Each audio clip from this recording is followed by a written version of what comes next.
Today we're here to tell you why Super Mario Brothers Wonder is going to be Nintendo's next big hit.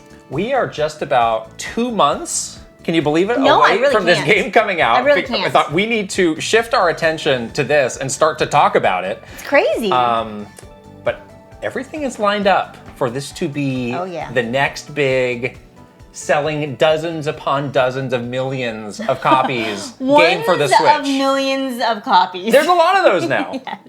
But this is absolutely going to be the next one, and we're going to dig into that today. We are. Yeah. We've got tons of experience launching these kinds of big, meaty Mario titles back in our day at Nintendo, so we'll tell you a little something from our insider Nintendo knowledge about how they're going to make this thing into the next big hit. That's right.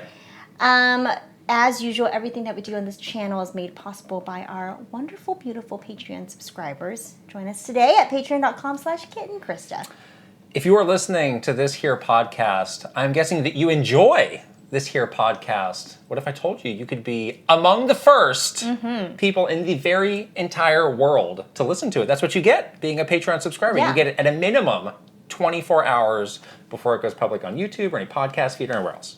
Yeah, you get all the early access benefits. We do bonus Q&As where we answer the juiciest of juicy questions with our Patreon subscribers. We've also done a few really fun Patreon exclusives recently. That's right. Been really great. We did an exclusive Tears of the Kingdom spoiler cast, which was like an hour and a half of some deep dive spoiler discussion. That was really fun. And then we also, if you guys enjoyed seeing producer Stephanie on the podcast, we did a fun little gameplay session with producer Stephanie playing Disney's Illusion Island, and that was awesome. That's right. That's another exclusive for Patreon, and frankly, more of those are going to be coming in the future, and those are all available at the $5 and up tiers, so never been a better time to jump on. I always say that. Yeah. That's right. We'll put the link right over here if you're interested in joining us. It's a wonderful community. Right after we finish this podcast today, we are filming a very exciting Super Kitten Krysta 64, which will be out in a mere number of days. So the last episode of Super Kitten Krysta we did was looking at hidden gems in the eShop. Exactly. And we found some great stuff, and that's an exciting feeling to discover something that is so high quality and so good and so impressive. Right. So we thought it's only fair to do kind of the flip side of that. The opposite. And get into the seamy, underbelly, dirty, filthy underworld of eShop shovelware. Unfortunately, I have to say that the gems are called gems for a reason. They're far and few in They need to be between. polished from all the poo-poo that's on them. The diamond in the rough, as they say, is a reason that is because it's buried in a lot of shovelware poo-poo. Yes. As you very descriptively put it. And we know this is there. I'll be honest, I've never really delved into this before, so this was very illuminating. So we found 10 different games that we're going to be taking a look at. They do include, you might be wondering, yes, AAA Clock is involved. Oh my gosh, AAA Clock! The sequel, AAA Clock 2. But if I didn't play AAA Clock, can I play the sequel? We're going to find out. What if I'm too behind? We have more than just clocks. I'm so excited to look at these games. Me too. Because maybe one of them is actually good. We don't know. Now, one of them... It could be potentially not shovelware. I had a good time just reading the eShop descriptions for these. Because one of them, I had to choose just based on this. It was, welcome to the wild and mischievous world of Raccoon, space, exclamation point. I'll read that again. That could be good. Welcome to the wild and mischievous world of Raccoon, space, exclamation point. I'm looking over at your... No, that was in the eShop. After Raccoon, there is a space, and then an exclamation point. Hanging by itself.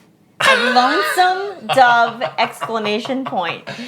Okay. So we're going to be playing all these games for the first time. Problems. And we're going to be giving out some special awards We are. for, like, maybe we found one that's actually good, or maybe we found one that just made us mad of how much of a ripoff it is. There's some blatant ripoffs, and for sure. we will be crowning the Golden Turd as the overall champion of the best of the best, or the best of the worst. The cream of the crud, as they say. Yes, of shovelware. Of shovelware, yeah. Yes. Unfortunately, that Last of Us ripoff got taken off the eShop before we could give it a proper I feel look. like I found one that's even as bad. Soon to be delisted? Because I was shocked that this game was still even there in the eShop because Last of Us ripoff was taken down so firmly and quickly. I was shocked that this one is still there. I checked the date. That one came out like 2 weeks ago, so there's still time for it to get taken down. Good thing we have it, though. Oh. We have it for posterity on my Switch. Seriously, you guys have to see this one, because I was just like, are you joking right now? And I checked a lot to make sure that this was, not the actual game. So Yeah. Anyways, it's going to be fun to look through this together, and we'll see what we can dig out of the crud there. We are also kicking off something very exciting this week, which is a full playthrough of the SNES version of Super Mario RPG. Yes! Which we will finish before... prior to the game coming out. The new remade version on Switch comes out. We're going to be streaming all of those installments on our YouTube channel. Yes. By the time you're hearing this podcast, that's probably already happened, the first installment. Mm-hmm. Who knows how many installments it's going to take? This game's not that long. It's not too long. But we're also not one of these marathon streamer type people. Yeah, we get kind of tired after a couple hours. Right. 2.5 hours, 3 hours. Some of these streamers are like, oh, I'm just going to get up and go to the bathroom for 10 minutes and let you sit there. When it's time for me to go to the bathroom, it's time to end the stream. Yeah. You know? Also, who can stay up that late? And nobody wants to watch that either. I need to go to bed at some point. But anyways, we will be streaming this in several to many installments. Now, I have never played this game before, or not through completely like this, so I'll have a very genuine reaction to the Genos and the Mallows and the all the funny. Right. I'm assuming it's going to be really funny, and if it's anything like other Mario RPGs, I'm just going to love this. So this will be a great way to get hyped for the remake coming out, which I will be playing, obviously as well. But I'm super excited to experience, fully immerse myself in the Mario RPG universe. What if you come to the conclusion that you don't actually like this game, and then you're not going to play the new one? Then good thing I found out before I spent money on a $70 $60 game. Burn a voucher? I could be burning my vouchers. Do you do vouchers? Sometimes. Oh, you do? Okay. I mean, I think Tears of the Kingdom, I did a voucher for that. Yeah. It's kind of expensive. You're digital only. You might as well go voucher. Right. Unless you're I'm debasing myself by buying a voucher. Sure. There's nothing wrong with that. I have no shame in a discount. There's nothing wrong with a voucher. I have no shame in getting a hot deal. But yes, I'm really looking forward to that. You're gonna be streaming from your SNES Mini? Exactly. The Mini? I took that out of its box once to play Star Fox 2. Mm-hmm. So yeah, I gotta take it out, dust it off. Yeah. And get it ready. Yeah, that's basically the only legit way to play that game. Yeah. Currently, I still have the cartridge. You have the cartridge. I still have the cartridge. Yeah. And that does not work on my Retron. So this is how we're gonna do it. This is how we're gonna do it. Okay, great. Yeah. That's exciting. Yeah. Before we dig into the podcast, we have one more thing for our wonderful video viewers. Yes. You can see it right here. Oh my gosh, this finally showed up in the mail. I know a lot of people that pre-ordered it, got theirs. We've been seeing people post photos. That's right. Been sharing your photos. Thank you for sending us the photos. We're super excited that you finally have your official Kit and Krysta controller made by the very talented Captain Alex of Comic Controllers. Look how nice this looks. Box is so premium. Your front and back, and then our little faces. The box is the one thing that we never got to see really in person. Yeah, before. We saw the design for it, but we have never seen the actual box. Very nice. Yeah. Very nice. And what's it got? One of these magnetic latch things. Yeah. So shall we open it up and take a look? Yeah. Dun, dun, dun, dun. Game on. I like the inside, the purple polka dots. Super cute. So we have a few things with the controller here. Let's see what we have. This is a. So this is a certificate of authenticity. This card hereby certifies that the enclosed controller is an original custom product by Captain Alex Designs. The Kit and Krysta controller is part of the Signature Collection and is designated as #1 in the Creator Series. That's exciting. Signed by Captain Alex. And people were wondering, we have the #1. Of course we have the number one, you guys. Now, therein lies a bit of an issue for us. #1 of 85. We have #1. And that's all we have. Oh, Between the two of us. Between the two of us, we have What are we going to do about that? We're gonna keep it in the studio and use it for. So you're not gonna take it home. No, I think we should keep it in the studio. Because when this came to your house and you seem to be doing like neener. No, I was never gonna see this about again. it Business. to show it to you. Why do you always think the worst? I didn't appreciate that. Oh, and then this, yes. I really wanted actually this. This is the. We might need another one of these, Alex. This one maybe Captain Alex can give us an extra. But I was really excited because I wanted to wear this at PAX. Well, what am I gonna do? That's why we need another one from Captain Alex. Wear this kiss shirt, like some Captain jerk Alex, if you're listening, I know you are. You're a Patreon subscriber. Can you give us another pin? And then, there we have it. Oh my goodness! I haven't looked at this. So we have seen one of these before. We saw a prototype. Yeah. But this is the version that has our actual signatures on it. Again, this is the signature collection by Captain Alex. This looks so good! Oh my gosh! I'm getting like a tickle. I agonize over that signature, but I'm very glad. It looks good. Don't delete that signature. I still have it. Can use that in the future. Mine if I ever need to sign really good. I have nice handwriting. Don't forge checks. Okay? Don't do that. I'm definitely forging checks. Kit. Just your one name. It's like Prince. Right. I'm a Brazilian soccer player. Supermodel. Kit. Can I peel this off very slowly? Oh, sure. It's nice. Oh, yeah. Woo. But these are out. This is so If you got one, share your pictures with us. Yes. But Captain Alex is also teasing that he has another big good idea. project on the way at PAX. We're going to see him at PAX. We're going to try and do sort of a little like meet and greet at his booth. I'm very excited to find out what this is. I know. I don't know. I'm very curious, but he's extremely talented. You've had some ridiculous guesses to me. I've had some ridiculous guesses. It's Fortnite. It's Fortnite. You're like, what? No. It's random, but okay. Are you trying to say that you don't think Captain Alex could do an official Fortnite controller? I beg to differ. He's put out some information about the parameters of what this is. Metroid 4. I don't think Metroid Prime 4. Metroid Prime 4 being announced. Captain Alex has the exclusive. Captain Alex controller. He has the exclusive reveal of Metroid Prime 4. That's confirmed. What it is. Yes. The controller just says Nintendo Direct. It has the launch date on it. You open it up. Oh. 101. 101. The game has been canceled. Oh, no. Again. Whoops. All right. We are moments away from a conversation of Super Mario Brothers Wonder, and also the month-long build-up of the story of me vomiting. Oh my gosh, I can't wait to hear about you vomiting. But first, we got to shout out our sponsor, our one sponsor for today. This episode is sponsored by Care of. Care of is a subscription service that ships high-quality, personalized vitamins, supplements, and powders conveniently to your door every month. Yeah. Yeah, it's so nice, so easy. I love how they have a nice online quiz that you can take to fill out what your, what's important to you about your health and well-being. And they send you a little packet of what you need, and they're all individual. So it's really easy to travel with, and it just makes it easy for you to, keep up with your health. I have been traveling, and so have you. Yeah. We were on a top secret assignment last week, and then after that, I turned around and went on a road trip. I went to a monster truck rally. There's a lot of people at a monster truck rally. So I brought my Care of packets with me so I could stay feeling good and at the top of my game, and it absolutely did. And filling out that quiz is very fun, so they know exactly what you want to get at and make sure you're getting the right vitamins. And then, it's very easy to keep up with it once you have them. Yeah. Big fans. Good stuff. Yeah.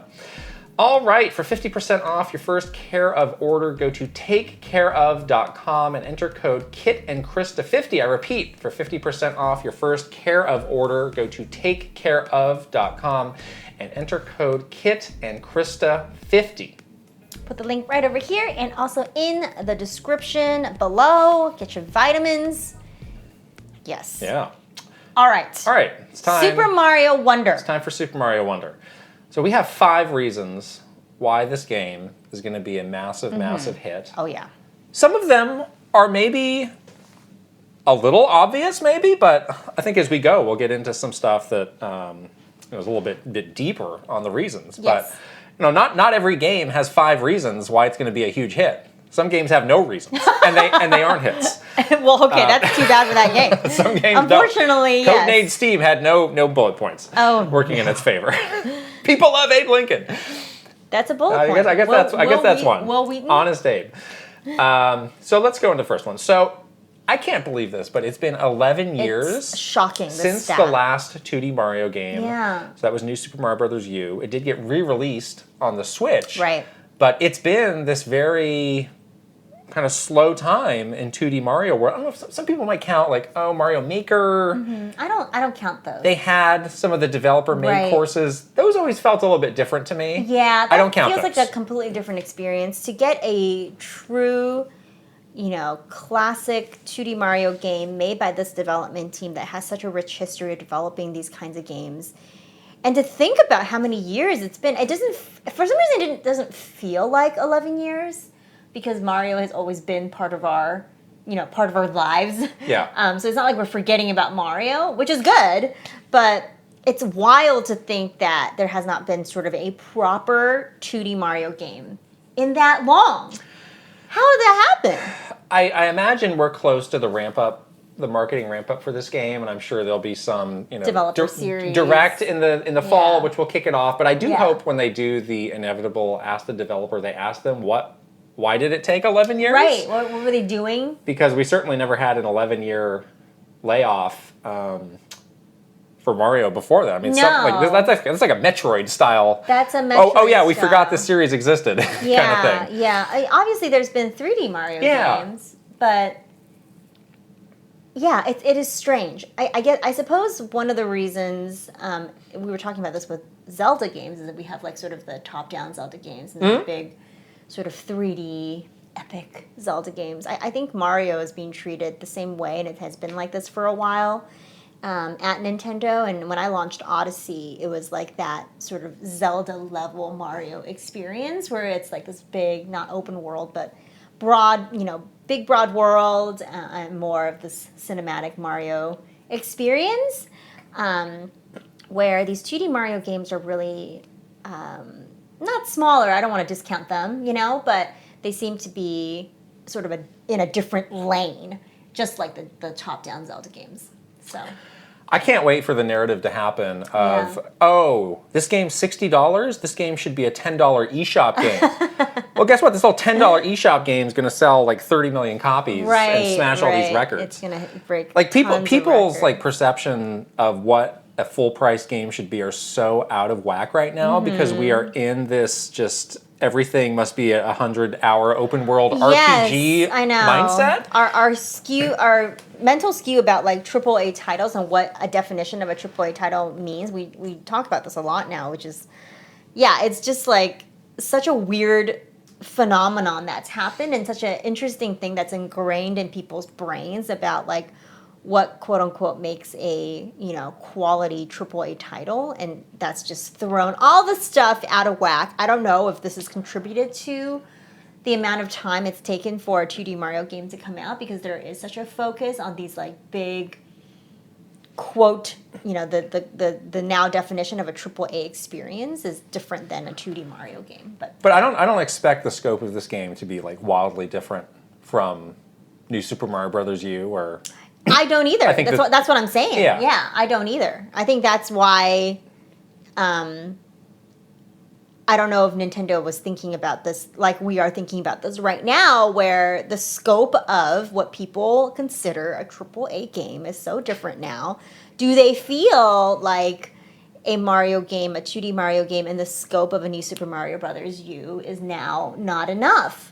And that's why it's been so long, because the priority is now to make these crazy big AAA games. And so everyone's working on Tears of the Kingdom or God knows what else. But anyways, it's been a long time. Well, something I appreciate about Nintendo is they don't fall trap to these sorts of trends or that kind of I don't think that was their thinking. I think there must have been some other reason, where they got tied up in Mario Maker or other things. Maybe. That narrative has not fully started up yet. I think it'll come around whenever the marketing kicks off and people get a closer look at the game, and there'll be some people oh, that's it. Right. I am so ready to roll my eyes. I'm calling it now, but that will be a big talking point for this game. Is it worth $60? You can see the IGN article right now. Yeah. Is it big enough for it to be the next Mario hit? That's a headline. It's going to be dumb. It's going to be a headline. So let's just agree to that now. I guess. I mean, it is the world that we live in, and it is what people your audience, what people are thinking about. So I don't think that they're too, they definitely march to the beat of their own drum, and they're oftentimes very do their own thing, kind of whatever. But I don't think they're completely blind to this kind of we've seen every time that these outcry things happen, those are always the games that break records. Yes. It's Tears of the Kingdom is $70 DLC. Well, it's a DLC that 20 million people bought. Yeah. Or Pokemon Sword and Shield. What was the National Dex controversy? Yes. That one went on to break records. Right. So I don't think it's gonna. Obviously, I think this game's gonna break every record there is. I'm just saying that this conversation is going to happen, and Nintendo may not be blind to it. They are probably paying attention to it to some degree. Not that it's gonna cause them to dramatically change. They don't care. Plans. They don't care like some other companies probably. Right. This is great. You're gonna buy it. The next point is a big one. And seems to be the major point that a lot of fans are excited about. The dev team is finally freed from the shackles of the new Super Mario Brothers series. Oh no. So the golden shackles. This series has been going on for a while. So we had New Super Mario Brothers, New Super Mario Brothers 2, and New Super Mario Brothers U, which came out on the Wii U and the Switch. That goes back 15-ish years. Yeah, it's been a long time. That's a long time for this series. Yeah, for you to be stuck making a game in the style. And I'm kind of surprised that it went on. Oh, there's one other New Super Mario Brothers Wii. I forgot about that one. Right. I'm surprised that it went on as long as it did. I felt like after the DS one and the Wii one, they had kind of run its course on that. Even the later iterations. But they somehow pulled out 2 more. Yeah, even the sort of in the middle of the life cycle for New Super Mario Brothers, I thought that the game was getting a bit lazy, and there was definitely some staleness, I think, to that series. You're typing away now for some reason. Oh, here we go. I have some little facts and figures here. So these games did sell. Really a lot. They sold a lot. So New Super Mario Brothers 30 million, New Super Mario Brothers Wii also around 30 million, New Super Mario Brothers 2 13.5 million. That was on the 3DS. So we're starting to get into some smaller install bases. Mm-hmm. And then the combined for Wii U and Switch is at 22 million. Yeah, big numbers. Huge numbers. They did big numbers, but it seemed to be something where the general consensus among active people who are playing a lot of games, it was let's... It just got a little bit formulaic. Let's try something else. Yeah, it got a little bit formulaic. Yeah, so that's good that they're just shedding that and doing something completely zany and out there. Right. The idea of this was let's kind of strip Mario down to the core, to the most essential components and take it back to that kind of feeling. Which was fine for, again, those first couple. That was a nice throwback. Mm-hmm. But then it was I'm ready for something that plays a little bit different, has some fresh thinking. I always thought that the look of those games was very bland. Oh. And I didn't mind, again, the first few were fine. But then it just started to get a little bit all right, we're just copying. Do you have a favorite of those 4? I think I like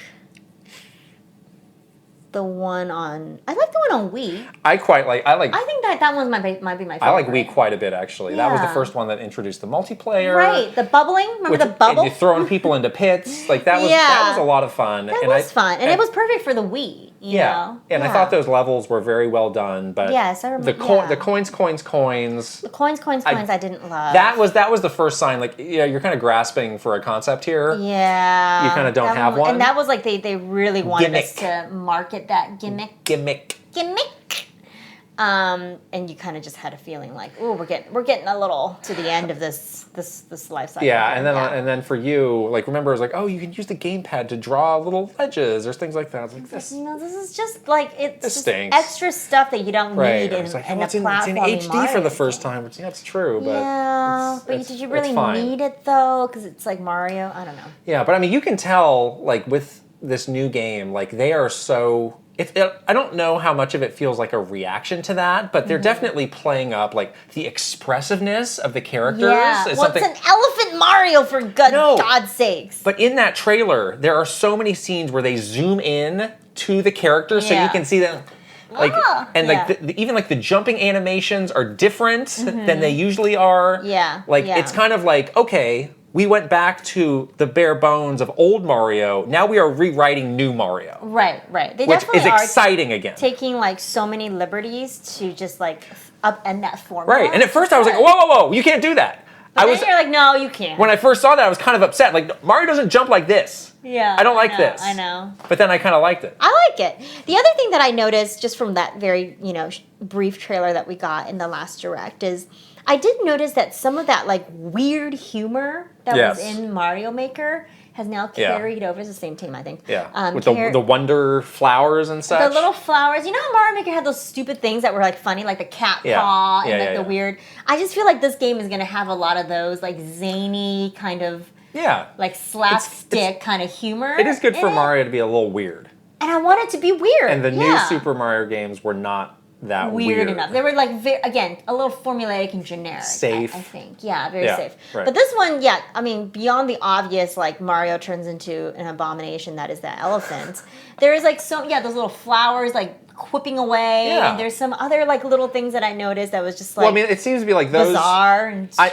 I really do want to see more of how those work, but it seems like they kind of give you like a temporary new gameplay style in that level. Right. So like there's one where you're like a big boulder or like all sorts of different things will happen sort of for a short amount of time, which is going to be fun. That'll give them a lot of freedom to come up with zany ideas and weird stuff. And I want it to be weird and I want it to be funny and I want people, I want to have a reaction of like, why? Because that seems...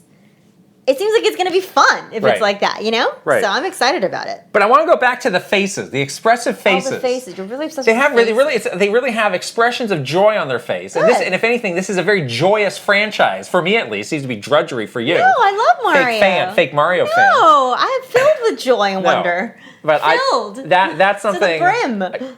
I really like that they went to the trouble of like, look at this face. Look at that face. Whoa. Got a big smile on his face. Mario has a great face. Maybe, and we're going to talk about this a little bit in another bullet point, but wow, our bullet pointed list of why this is going to be a hit.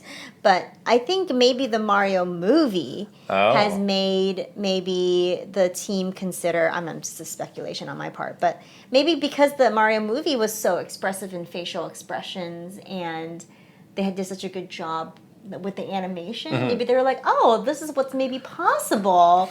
And like, wow, what a cool way to showcase that character. Maybe we can put it in the game. Does it bother you that a 2D Mario game has a more expressive face than Tears of the Kingdom on Link? Oh boy. Just stone-faced through it all. Stone-faced Link, yeah. I mean, I've already come to terms with that at this point. Like, I can't even think about it anymore that he is that way. Fine. But yeah, it's cool to see these characters again that, we all know and love and grew up with and has been part of our lives for so long, like have personalities and faces and expressions, and it's great. But yes, the next bullet point, as you so excitingly teed up, yes. The bullet point. There's pent-up demand now from the theme park and the movie. Yeah. Mario, the movie, the game, never happened. No. That was your big wish. This is going to be the closest we're going to get to Mario, the movie, This is going to be much better than that. They better do a level where it looks like the training level in the movie. Come on. Mario team, if you're listening, there's no chance.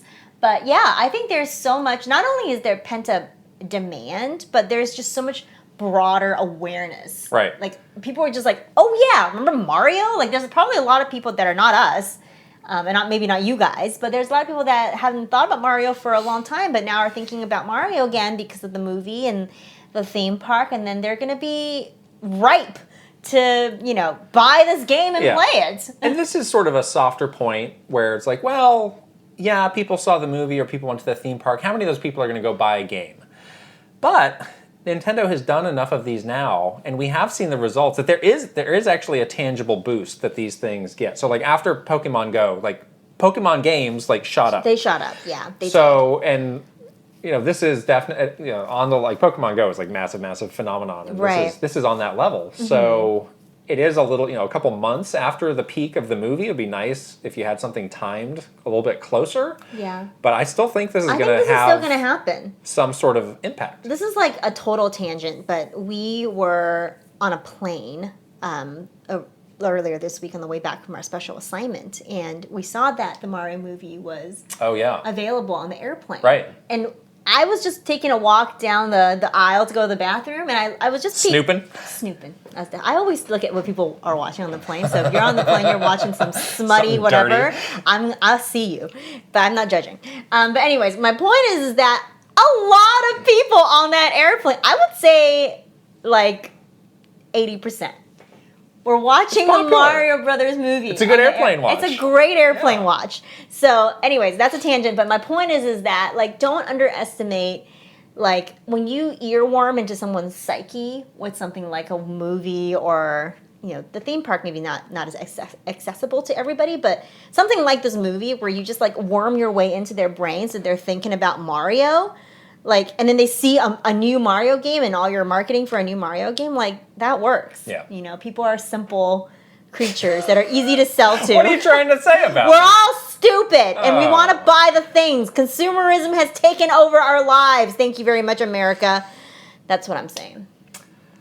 Anything else on that? Speaking with consumerism, the next point is about the Christmas holiday. So this is Nintendo's big holiday games coming out tail end of October.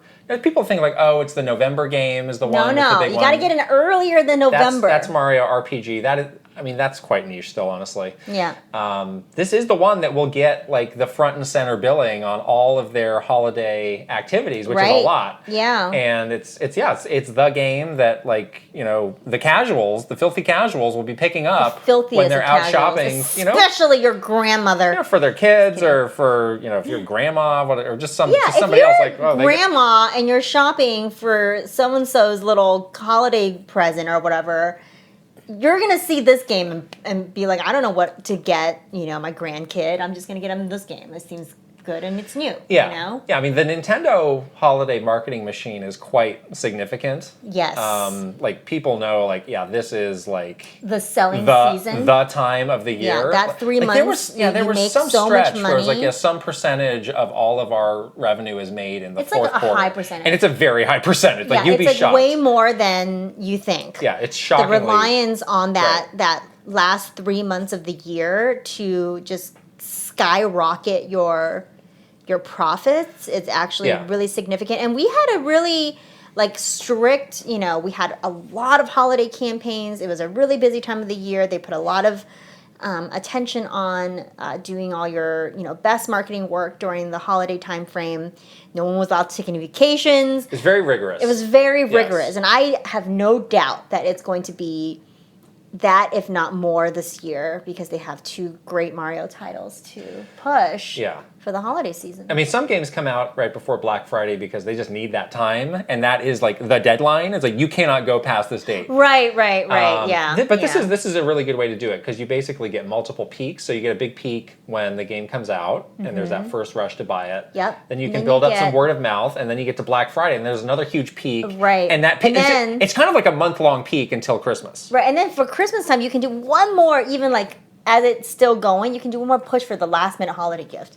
You know what's easy? A $60 game. That's so easy. Right. That's easy for you to get. Right, it's not going to be a big thing, Totally. So they're in a very good position, and this is exactly what we did for many, many, many other AAA Mario launches. If you guys look back to 2017 when we launched Breath of the Wild and Odyssey came out in October, because it was exactly this strategy, and that worked really well. So this has been the strategy for a long time, and I don't foresee them changing that strategy because it works really well. Right. All right, last point here. You seemed confused when I wrote this down. I read this. I'm going to read you guys exactly what it says. Takashi Tezuka is a bad man. And I was like, he's a sweet, gentle, wonderful man. What are you talking about? You're the most literal person in the world. And then I realized you meant like... Little Miss Boring here. Then I realized what you meant. I was like, oh, like... It's like a Sam Jackson kind of bad. Right. Like that kind of bad. Yeah. Oh, yeah. He is, I think, the most underrated developer at Nintendo. He has been with the Mario series since day one. The lifetime of the series. Him and Miyamoto-san are like the best of friends. Like my relationship goal with you is to be Miyamoto and Tezuka. Like when we're like, who's gonna be you? You can be Miyamoto. I'll be Tezuka. Wow! Because like okay, they like started together, and like they're like these like old men now, you know. Right. Like so when we're like 75 or something, you know. Like I want to I may be not like make it to 75. You might not. They're very healthy Japanese men, so they're fine. They'll make it to like 120, but like you might not. But if you do make it, I would love to like have their cute relationship where they lunch every day. And we saw them like getting into like a tiny car when we were in Japan. Yeah. And we were doing something and like we saw these people in like outside the lobby getting into the cars. Like that's Mr. Miyamoto and Mr. Tezuka. And they were all getting into this tiny little clown car. Shoving them into a clown. I was at the restaurant that was like close to the office. I was like with like a media person who had taken them to headquarters. Yeah. Different story, different time. But I looked over and I was like, is that Miyamoto and Tezuka having lunch? And they were just like eating their like donburi and like joking and laughing and just having like a grand. No one cared that they were there. They come there all the time. Yeah. So they were just having their like normal Wednesday afternoon lunch break. You know, we see them in the break room all the time. And whenever they're together, they just seem like they really like each other.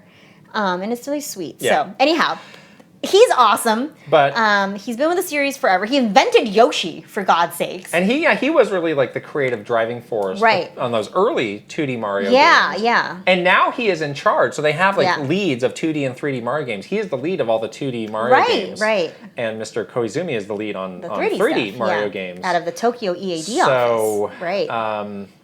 And yeah, I think he's just a really underrated developer who knows this series better than anybody.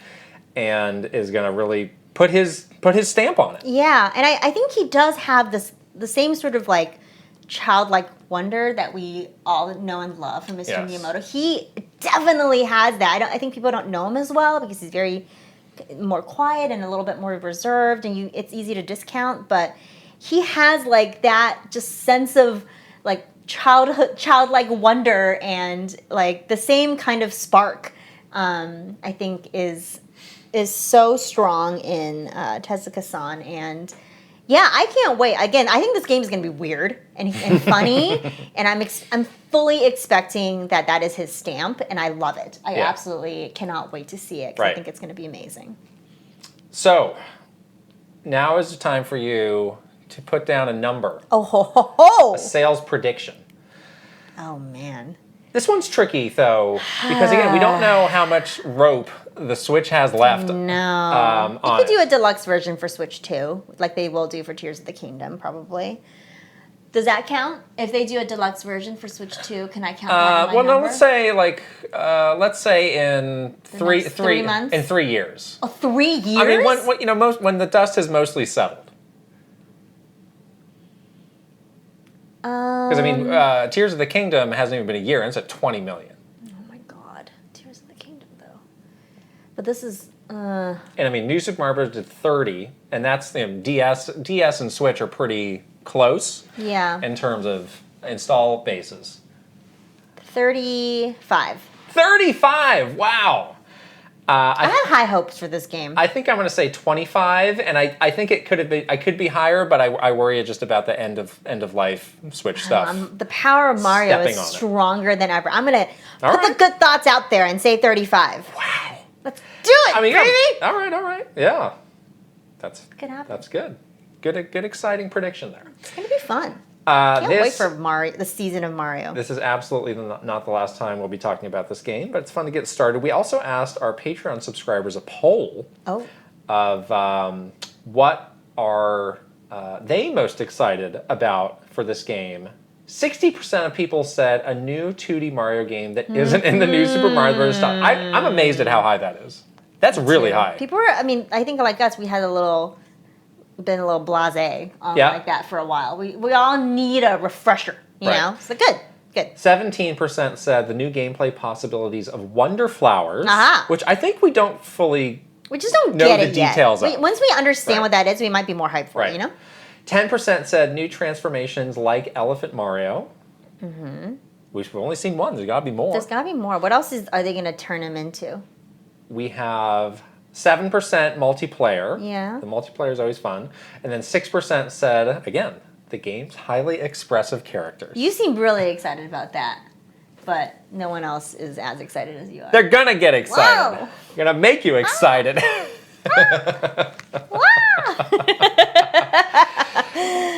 Oh boy. Okay, yeah. Yes. This game comes out in a mere 2 months. I can't believe it. Can't believe it. Again, I think we're going to be talking about this more and more. We probably might definitely. We probably might definitely. We'll probably might definitely be doing a week of Mario leading up to this game. Oh. By the way, we're doing a week of Mario leading up to and this you game. heard it here first. You heard it here first. Mario Week. You heard it here with Kit first. Mario Week is coming at you. We love these theme weeks. They're a lot of work, but they're really fun. And I cannot let this opportunity pass and not do Mario Week. True. Come on, guys. Gotta do it. Gotta do it. Anyhow, it's going to be great. Next. All right. So, on to the big story. From something wonderful to something horrible. Something less wonderful. Story time. So, this is the big thrown up story. So, this is from 2008 when I was working at Namco. This is a year before I started at Nintendo.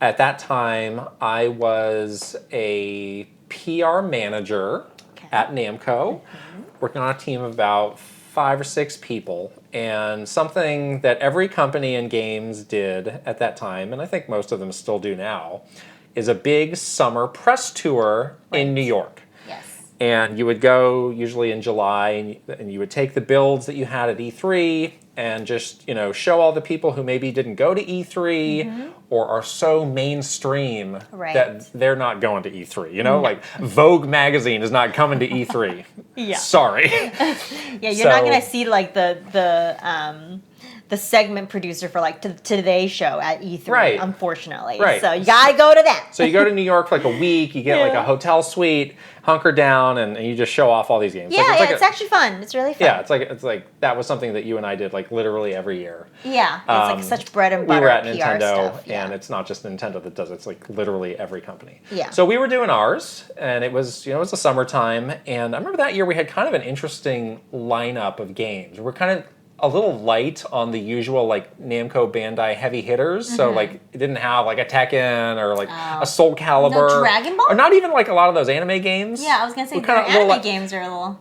They had a lot of weird Nintendo stuff, though. I remember like they were kind of this was very like peak Wii. Yeah, Wii era. So the one big game that I was responsible for was called Active Life Outdoor Challenge. Okay. And it's like a sports. This was a game that came with basically the power pad. Remember the NES power pad where you roll it out and you can. I love that thing. Right. So Namco actually had a part in making the original power pad. Cool. So they're like, oh, we have this rich legacy with the power pad. We're going to bring it back.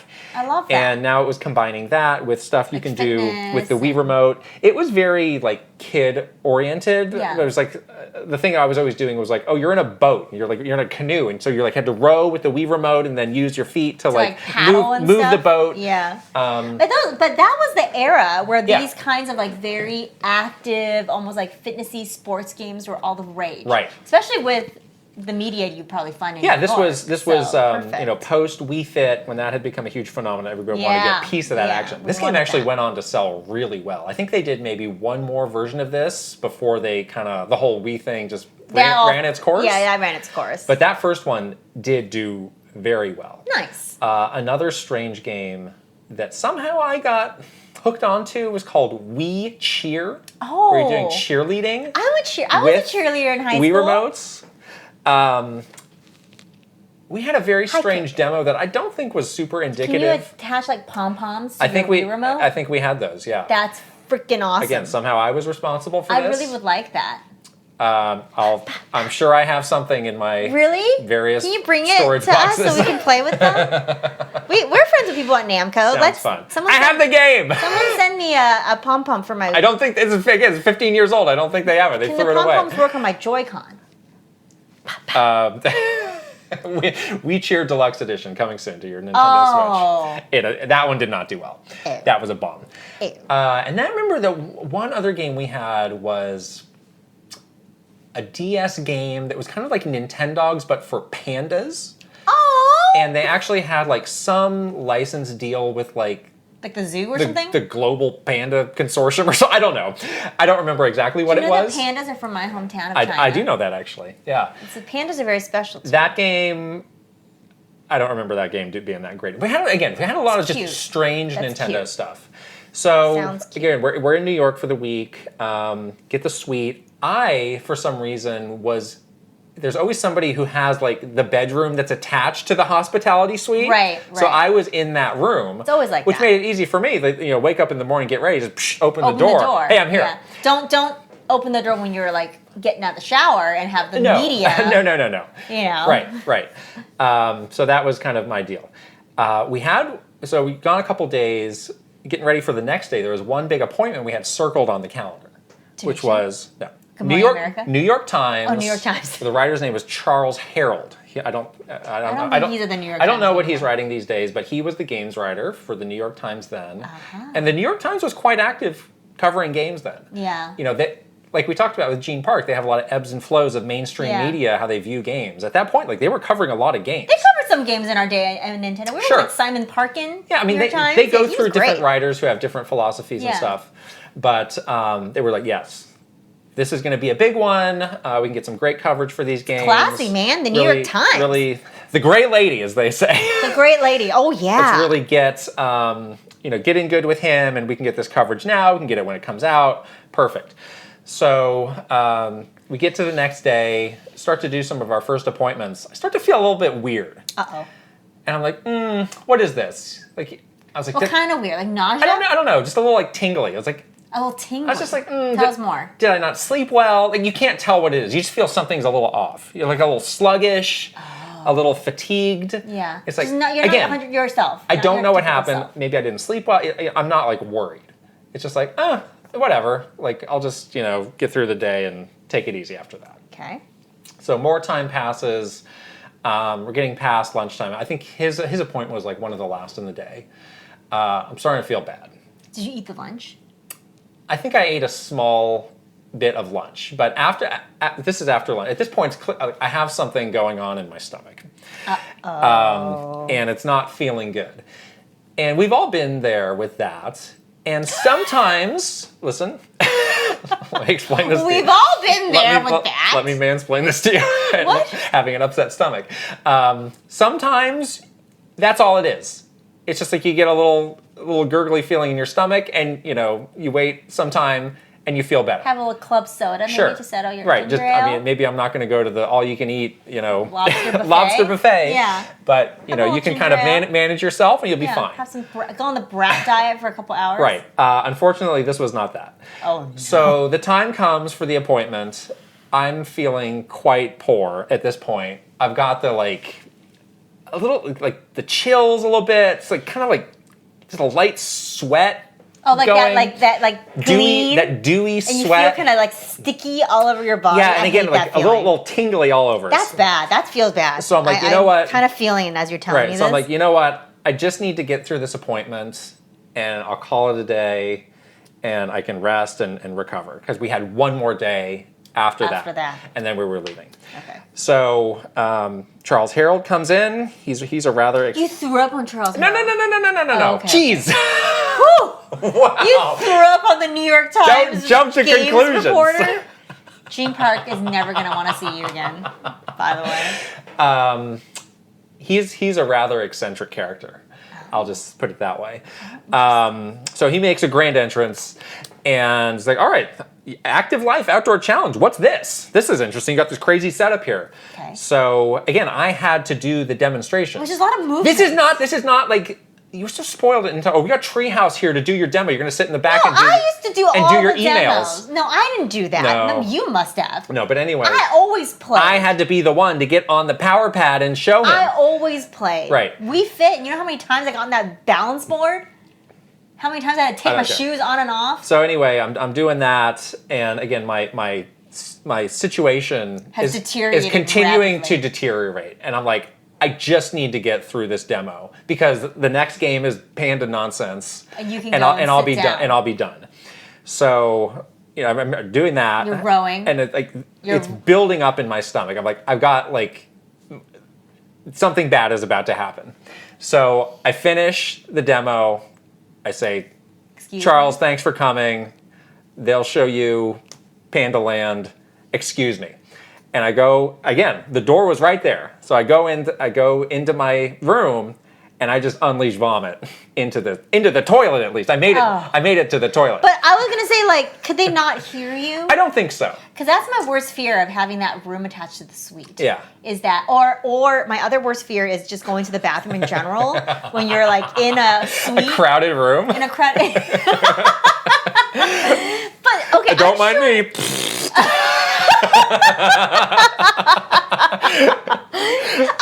Excuse me. Oh my. Oh my god. So no, I don't think that was a factor. Are you sure? Did you run the water? I'm pretty sure because it was like that was a door. There's a lot of tricks. There was another door to dampen the sound. I don't. The water. Yeah, nobody said that. Nobody said that to me later. So they didn't want to embarrass you. Honestly, I was like, it was literally like seconds to spare me walking from that demo to the room to Yak. Oh my god. Seconds. You could have thrown up on that, all over that setup. It could have been super bad.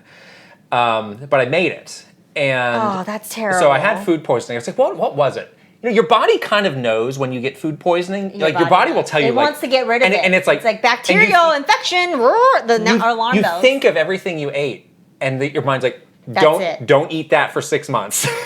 Oh yeah. And I think I had, because we would always get this like coffee service and stuff. I think the milk they had for the coffee had turned. Oh. And I'm pretty sure that's what did it. Yeah, that could happen. That's bad. I was quite laid out for the rest of this trip. And I kind of like, as they were wrapping up the day, I kind of like poked my head out. I was like, yeah, this is bad. Like, I'm not going to become, like... You're on your own. We'll see how we're doing in the morning. And they're like, bye. And it was one of those things where it's like feverish, you're like a little delirious. Yeah, that's bad. Food poisoning is the worst. Through the night, continuing to throw up.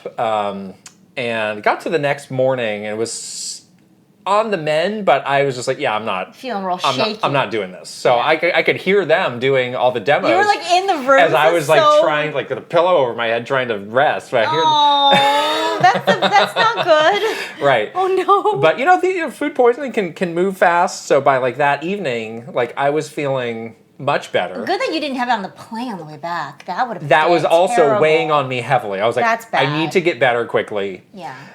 Because I have been not food poisoning, but I had the flu on the plane once on a very long plane trip, like a 10-hour plane. It's like the worst. It's bad. It's the worst experience you would ever. I was like, I can't do a cross-country flight with food poisoning. It's absolutely. But at that point, I was feeling good. I remember they had kind of like a celebratory dinner. I did go with them. I didn't really eat anything, but I was like, yeah, I feel good enough to go hang out. Drink your ginger ale. Yeah, and then we had the flight the next day, which was fine. And fortunately, these are people that I was super close with, so it was not like awkward. No. Awkward stuff. That's the thing about working I feel like in this job in particular, and definitely in games, is like you travel together so much that you just at some point you just like get over it.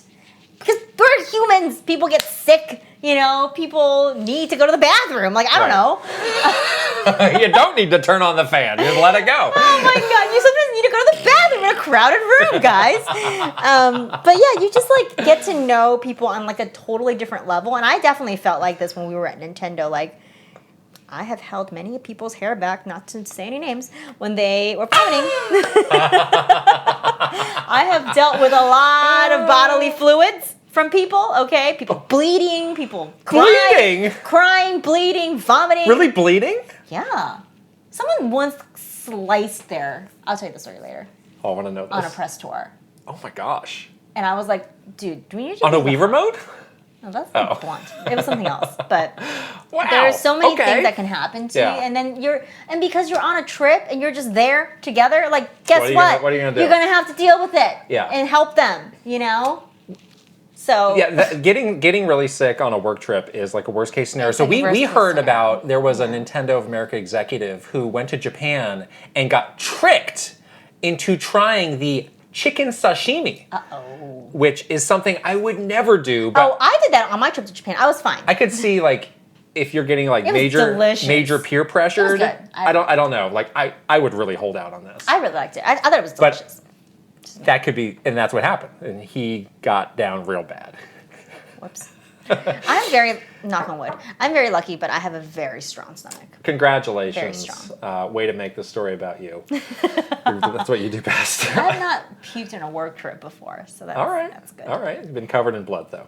Covered in blood, that's a story. Hope it was worth the wait. Wow. Poor thing. What will we come up with next week? I was a little worried about you because when we went to Super Nintendo World, I was like worried you were going to puke on the Mario Kart ride. Oh, no. That was fine. Because I was like, oh, you don't really like roller coasters and whatever, but you did not puke. This is like really the only time I don't think roller coasters are safe, and I would not call that a roller coaster. No, it wasn't. I didn't know what the ride was. Yeah. I worried for you because you don't like that kind of stuff. I was totally fine. And I did go to Universal with another work friend of ours who got very ill after riding one of those rides. I thought that person puked in the trash can. So there you go. Enough puke talk. Jeez, we gotta move on. People are puking around me. I'm not the one. Okay. God. You don't see me puking. Oh my God. Games we're playing. Yes. We are both now playing Diablo 4. It's so exciting. Yeah. It's been fun. Okay, you did not, I was talking to you this morning. You were online last night, but you didn't tell me you were going to be online. So I pinged you. I said no invite, and you just ignored me. You texted me? So what's the deal with that? No, in the game. I sent you an in-game chat. Oh, I wasn't on. Well, were you or weren't you? No, my point is that I would have jumped on if I knew you were playing. The thing, so we're both playing on PS5. Like, the way they display the friends list, I'm still unclear, like, who is on and who is not. I know. So you must have been off, but it still showed your name. Oh, because if you have it open in your BattleNet app, I believe that's probably running in the background or something.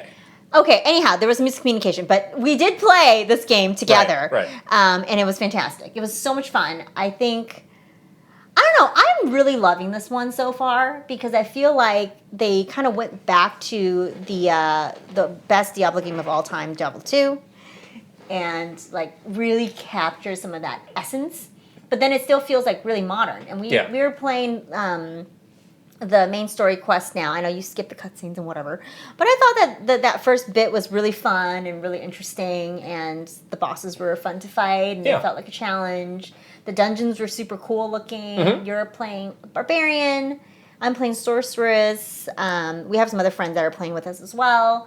And I thought it felt good. Like, it really did feel like very satisfying, and, getting all that loot and stuff. Like, it was fun. They're definitely trying to recapture the magic, the Diablo 2 vibe. Yeah.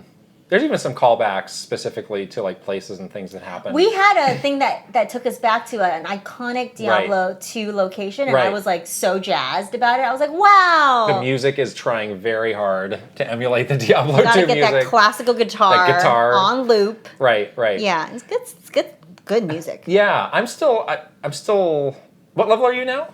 Like 20-something? No, I'm like level 19, 18. Oh, yeah. I thought you were going even higher. I think I'm still trying to figure out where is the really new stuff in this game, because I'm like trying to build out my Barbarian. Yeah.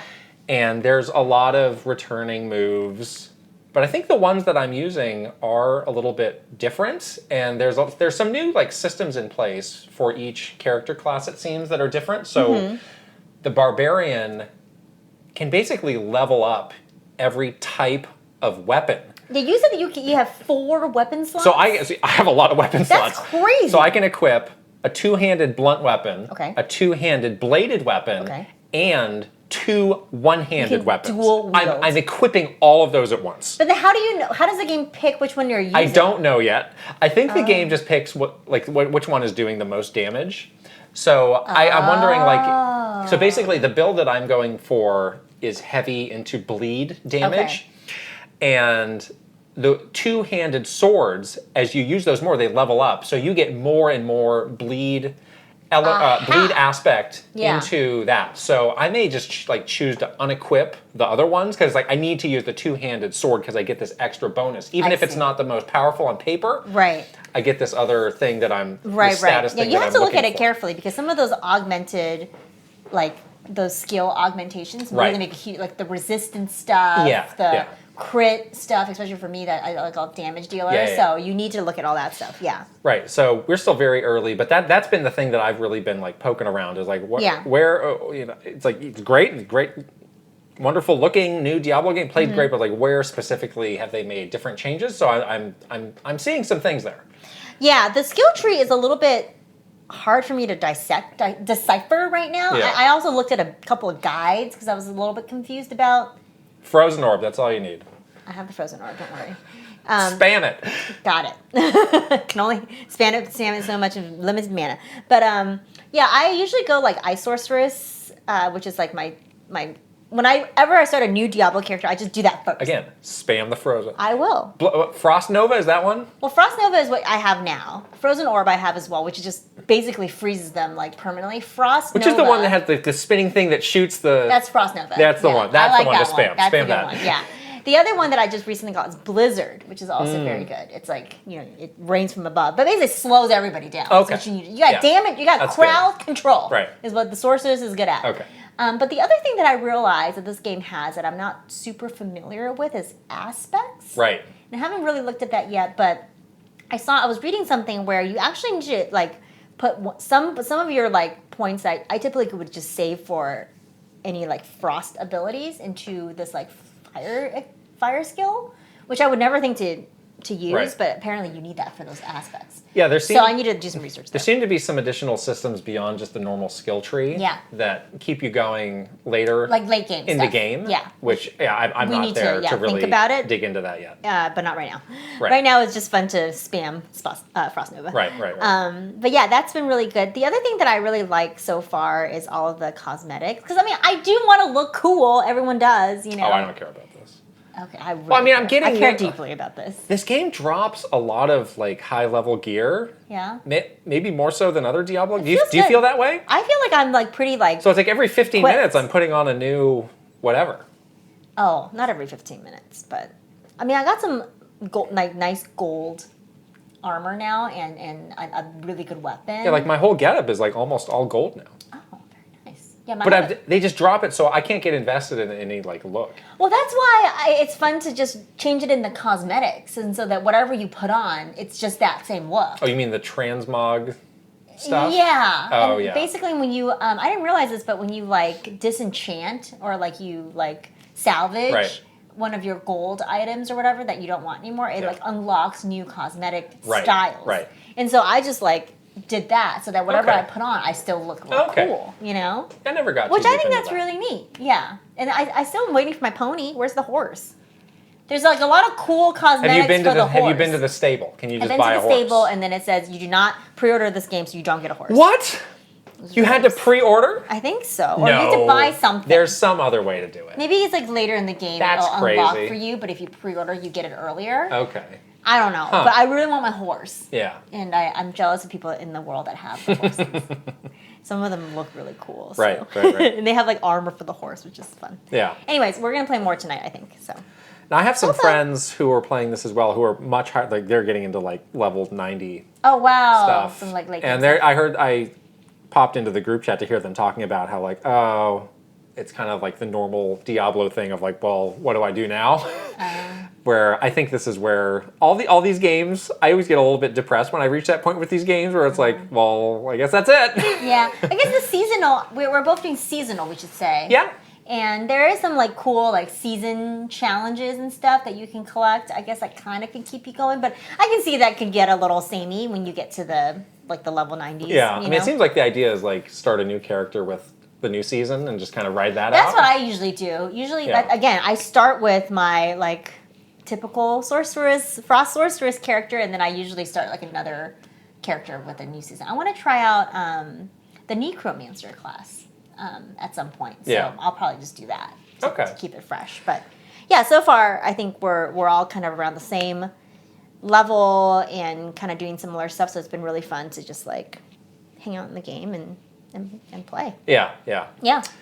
Another game that I got. Oh my god! I got Quake 2, so which was a surprise drop. I think they had QuakeCon recently. Yeah. What goes on at QuakeCon these days?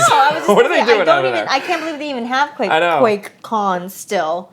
But yeah, that's a classic. That's one of my first shooters I've ever played in my whole life. Yeah, I played this very briefly. I bought this and then the 10 terrible eShop shovelware games. Oh boy. But I did check it out. I got the Switch version, which is really good. I mean, all of these kind of classic re-releases of the Doom and Quake games have been super good versions. I love the Doom games. And they're very frequently on sale for like super cheap. Yeah. So give it a second. Even if you don't have like the historical connection with these games, like they're worth a look. It's fun.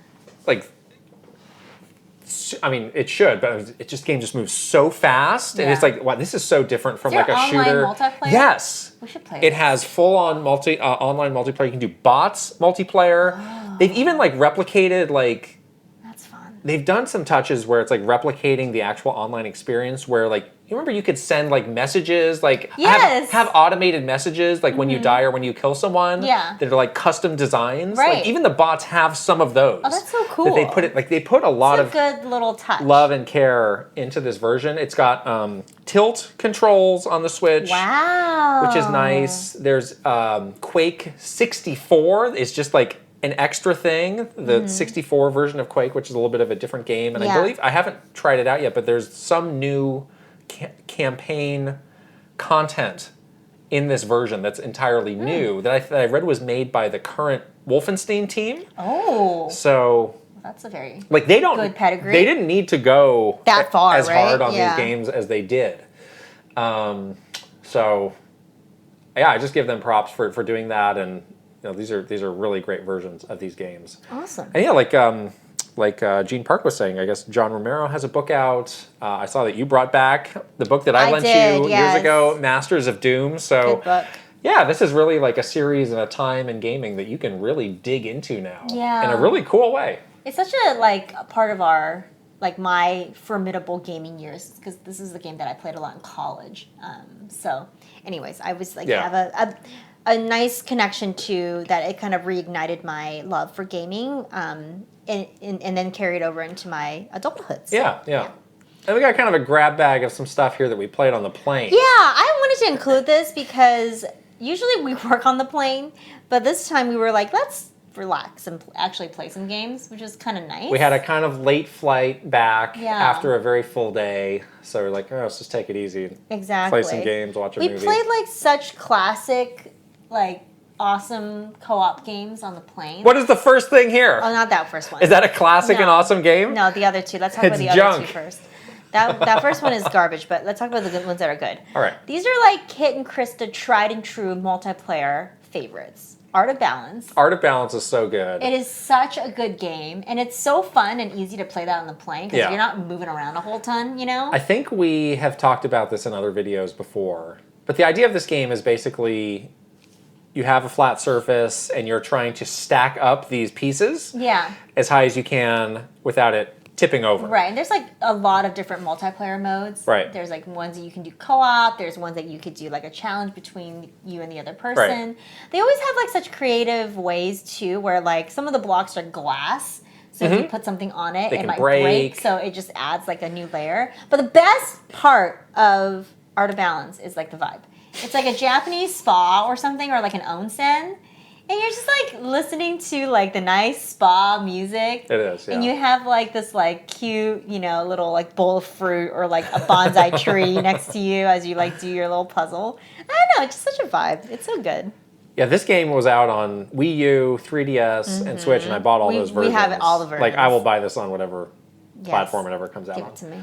Clubhouse games we played a surprising amount of. Yeah. What were some of those? I always forget how good Clubhouse games is until you have a situation like a 6-hour flight. Yeah, you think that's dumb. Card games, who cares? This was so fun. So we played a ton of different ones. We did all the touch games because we didn't want syncing controllers. Some of these games it's a little annoying, yeah.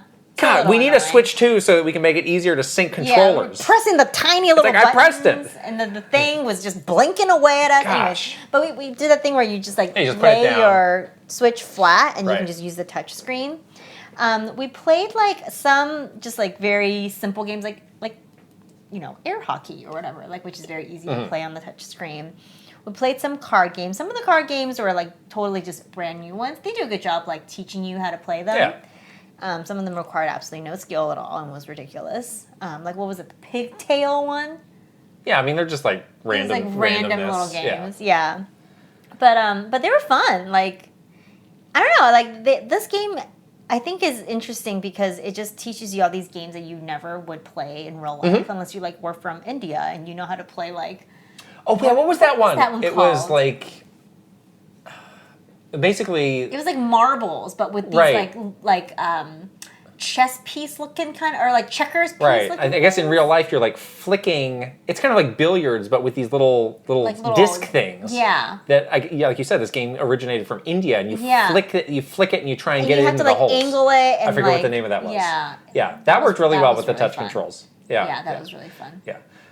So the game that was not great and not a classic was Everybody 1-2 Switch, which we played on the plane. So we had played this during our 1UP Club meetup, and that was actually fine because there were so many people that it was. And we played the mobile. And we played the mobile version. Half of this game. Right. So we were like, okay, you bought the game already. You already spent the hard-earned Kit and Krysta money on this game, the business funds. So why don't we try and see if there's anything good about this game, because it actually is garbage.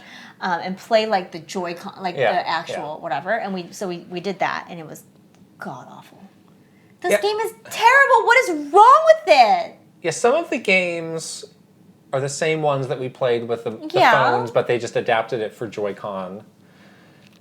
Some of them were very similar to the original 1-2 Switch. Like there was one where you were a ninja throwing a ninja star, and I had to react to like deflect it away. Yeah, that one didn't really seem to work right. It didn't seem to work. I think maybe we're too close together. But the game doesn't know how far apart you are. I don't know. This is where the game's trying to fool you into things.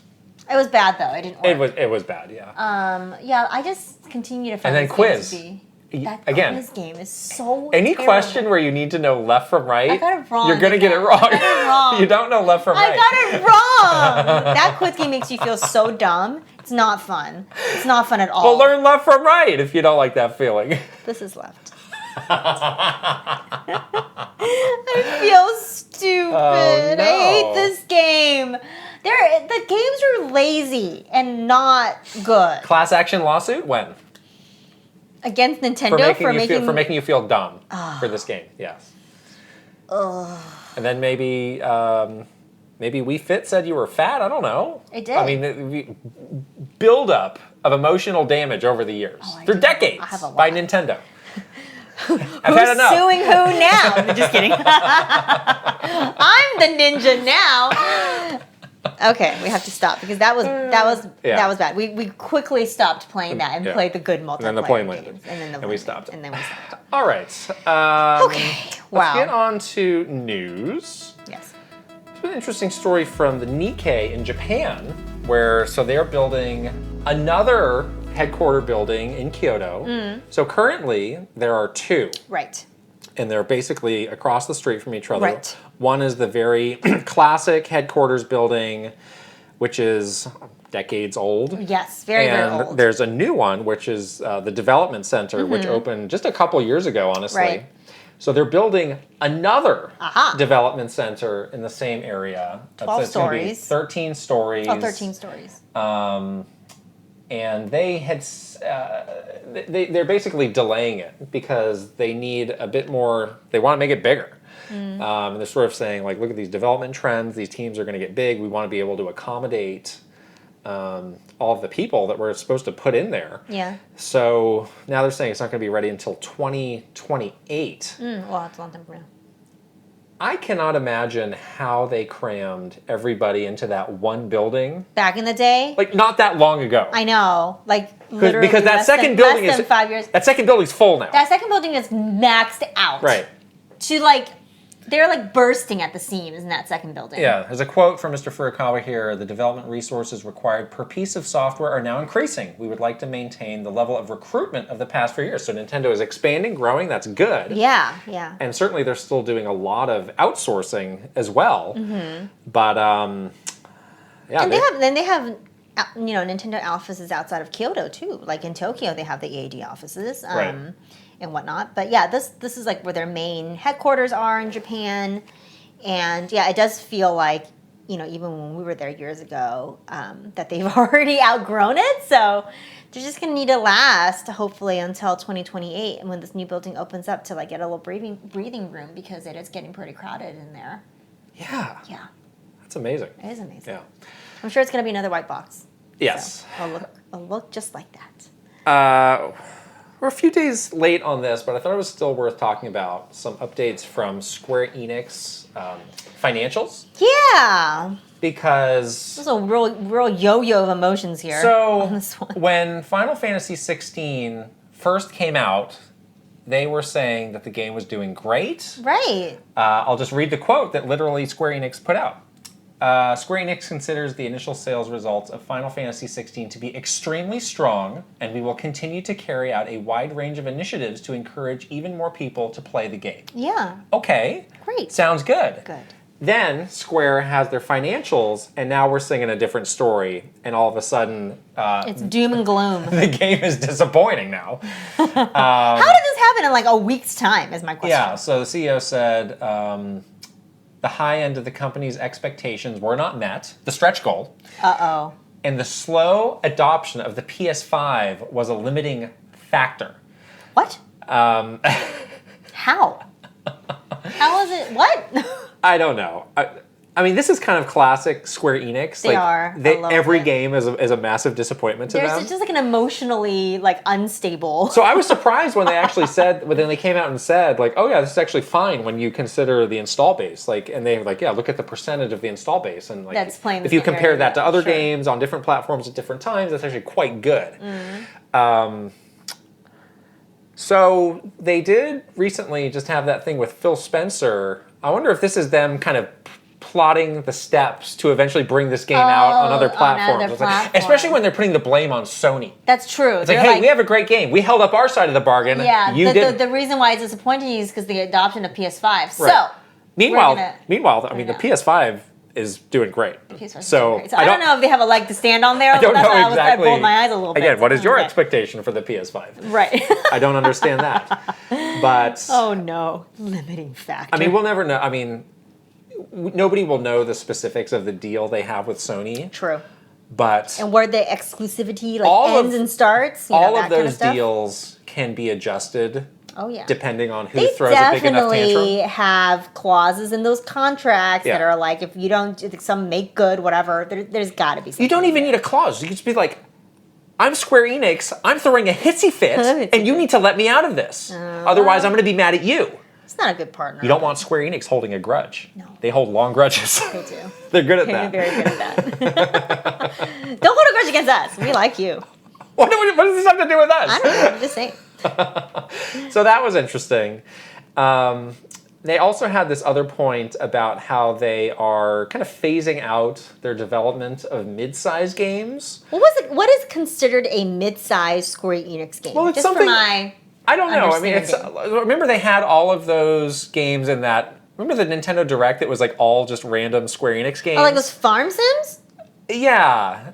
Those are mid-sized games? Right. It was like, what was it? Day Life Afterwards or something. There was one game that was like... Harvest... It was kind of like, Harvestella. Harvestella. There we go. That sounds like a perfect mid-sized game that they're not going to be doing anymore. Oh. So they're focusing on more AAA games. So more things to be disappointed by. We can be more disappointed, and we can spend 10 years making that, and then we have to make it as open world as possible. Right. And they say it's going to take several years for them to have this shift. I really hope companies take that with a grain of salt a bit.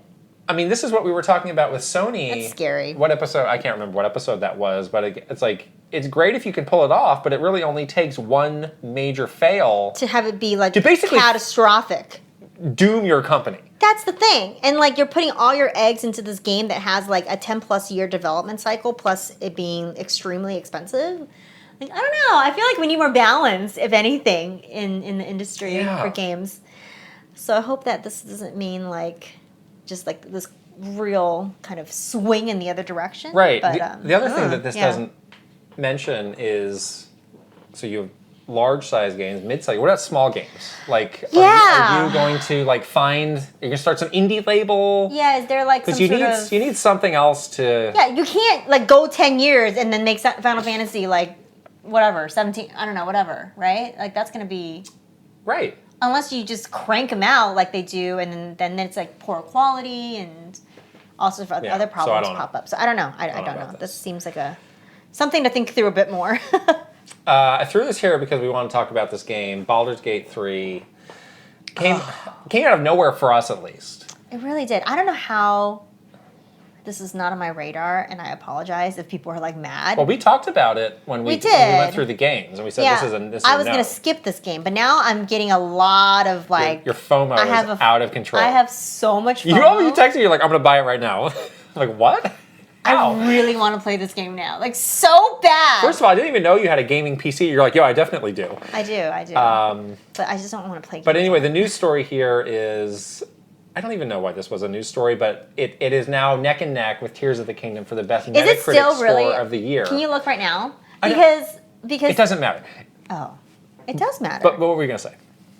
I just want you to look because I think I've been looking at the reviews over the weekend and they were missing some big name reviews. Well, so the deal is, the game is currently only out on PC. Right. And people were saying, like, this was a game that they gave to reviewers, like, very shortly before it came out. So that number is not what the number is going to be, probably, long term.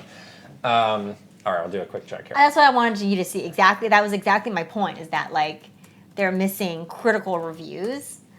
And that's why still 97 out of 30 reviews. And I think people were saying, Zelda's got, like, 100 plus reviews. Yeah. So, and we haven't seen the PS5 version. Right. Like, hopefully that version works well. The Xbox version sounds like it's not coming anytime soon. Right. But we don't need to play like a horse race with Metacritic scores. I think this is silly. We do. But I think this is a way for people to, like, you know, have a yardstick against, like, what's going to be game of the year this year. Well, I think the bigger story is, like, this is actually, like, a major contender for that now. That's the thing. Like, everybody was like, when Tears of the Kingdom came out and we got that overwhelmingly, like, amazing reaction. We all played the game. I absolutely loved it. Like, we were like, there's nothing that can unseat this game from Game of the Year. Now we have a game that potentially has some potential to unseat. I don't know. I haven't played this game yet. We haven't even mentioned Starfield. Exactly. So why are you looking at me like this? If I'm Microsoft... I am so mad right now. You're mad. I was like, okay, Starfield is coming out beginning of September. We have that all to ourselves. Mm-hmm. We're going to own this. And now you have the PS5 version of this game on my biggest competitor coming out like within days. The game that can be the game of the year. It's like setting Steam records, like making you buy a gaming PC. I have a gaming PC. People doing crazy things. Yeah, the numbers of players is... it's like it broke it's like the $1 million movie stat. It's like, this is the best, most played game of all time. Yeah, if I'm Phil Spencer, I'm like, what did I do wrong? Like, why do I have such bad luck? Why me? Why does this keep happening to me? Oh, I'm sorry, Phil. It's not fair. I'm throwing myself a pity party if I'm Phil Spencer because Baldur's Gate 3 is going to eat the lunch. It's that bear.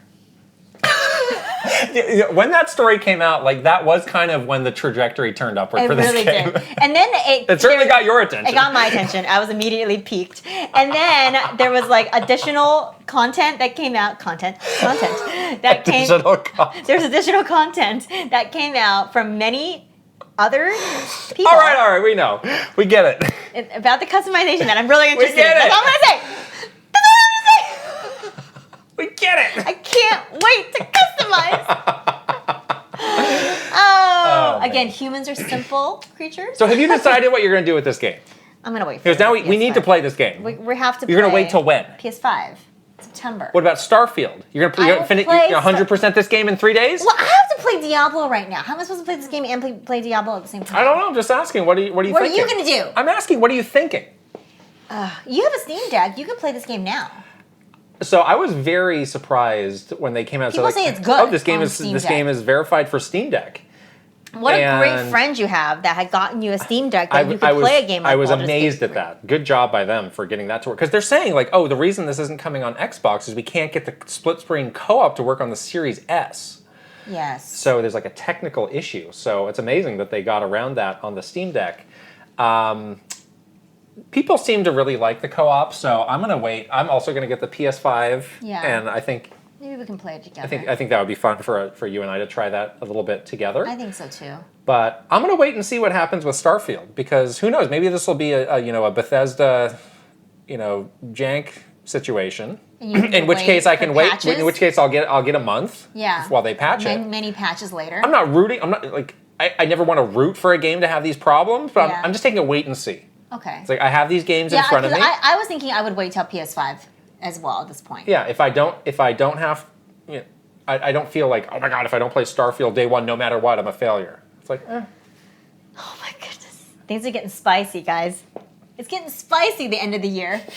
We were all ready. Our plans were all. I was feeling good. I did all the things that I needed to do by August 1st. Yeah. I finished everything that I said I was going to finish. I started Diablo on time, like I said I was going to. I was like, I'm good. I'm riding high. I got the schedule down locked. And then this Why was this game not on your radar? Let's talk about that. I didn't play any of the Baldur's Gate. But you knew of that series. I knew of that series. It was never a series that I was like super interested in. I didn't play any of those either. Yeah, I didn't play any of them. So, but then I looked at this game because of all of the the fanfare around it right now, and I looked at all the trailers, and I'm like, no, this looks like a game that I would love. Like, rolling dice? I guess. Critical save. Yeah. Yeah. And it's like that dark fantasy, kind of vibe. Like, I love those kinds of games. Mm-hmm. So I think I would like it. I don't know. Yeah, I just never have been, like, I guess, introduced to this series before. And no one that I know has ever told me, like, you have to play Baldur's Gate. Well, it's been a while. Yeah. I got thrown off. The original Baldur's Gate games, those were BioWare games. Right. And this is a new studio, Larian, which I was not super familiar with them. So I was like, what is this random studio to me that's making Baldur's Gate 3? But people say that it's like the best thing that's ever happened. Right, so I just kind of like wrote it off because I was Larian like, is amazing. Well, that'll be just another random, PC RPG. Yeah. But obviously it's much more than that. And I did look very close, when this was happening, I looked very closely at that studio. Like, they don't have a ton of games, but they did do the Divinity games, which are very well regarded, which maybe I should give a look to those too. The Dungeons and Dragons game, right? Well, Baldur's Gate is a Dungeons and Dragons game. Oh, okay. I guess that counts.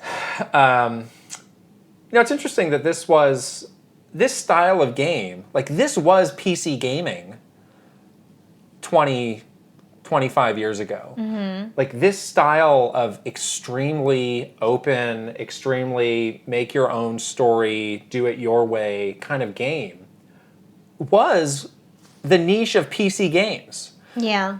And eventually everything got kind of consoleized. So even to the point where like BioWare's making like shooters or like live service games.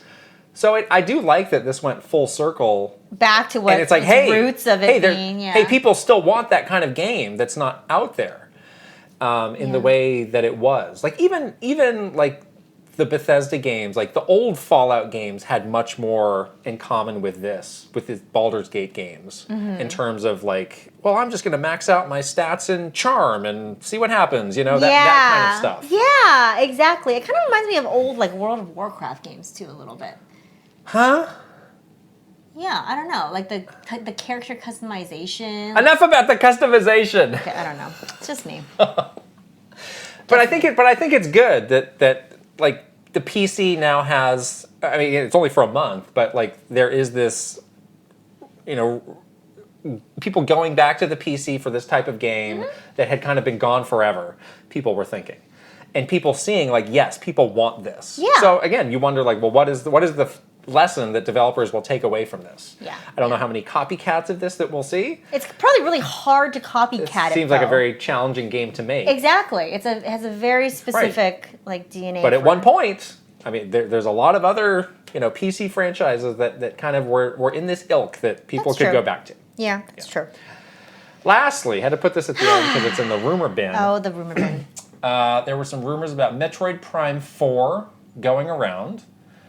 These were extremely loosely worded, so I don't know what to make of them. The first was that the game looked, quote, visually unbelievable. Okay. What does that mean? Sure.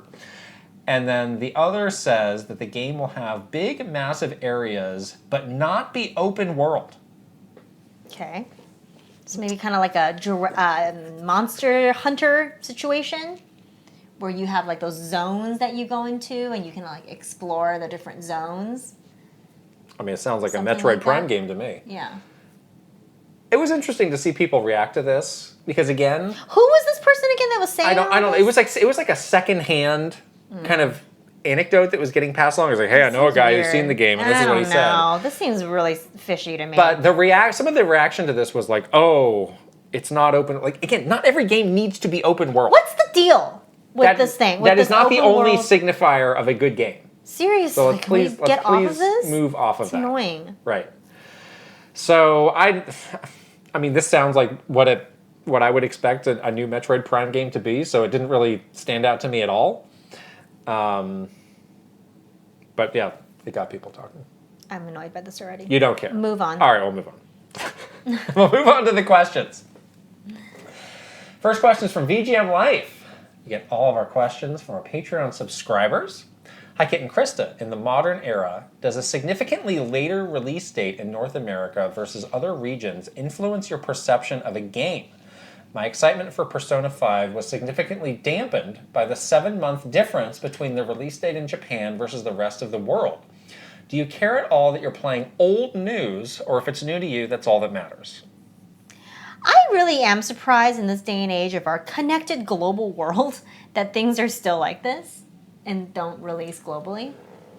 Well, I'm glad Nintendo's better about this. It's now more of an outlier for this to happen. Exactly. Like most games, do you have a global even big art, like they have a lot of localization work. They do come out day and date.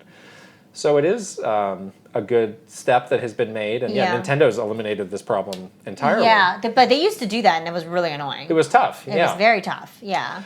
It also hurts now that like there's more ways to get spoiled if you're trying to not. That's what my point is. Yeah, it's like you're already connected globally.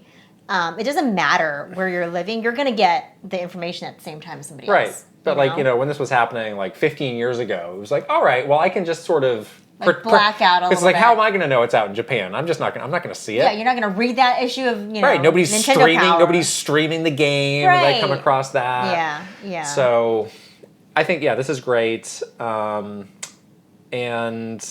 I do like the idea of everybody playing a game together. I do too. And having that conversation together. I mean, we were just talking about Baldur's Gate, and the reason why I'm like weirdly getting FOMO and hype about it is because I hear everyone that I know playing it and talking about it, and I think that says something about like when you have that connected experience. Or like when we were all playing Tears of the Kingdom at the same time, that was like really fun, you know? So, yeah.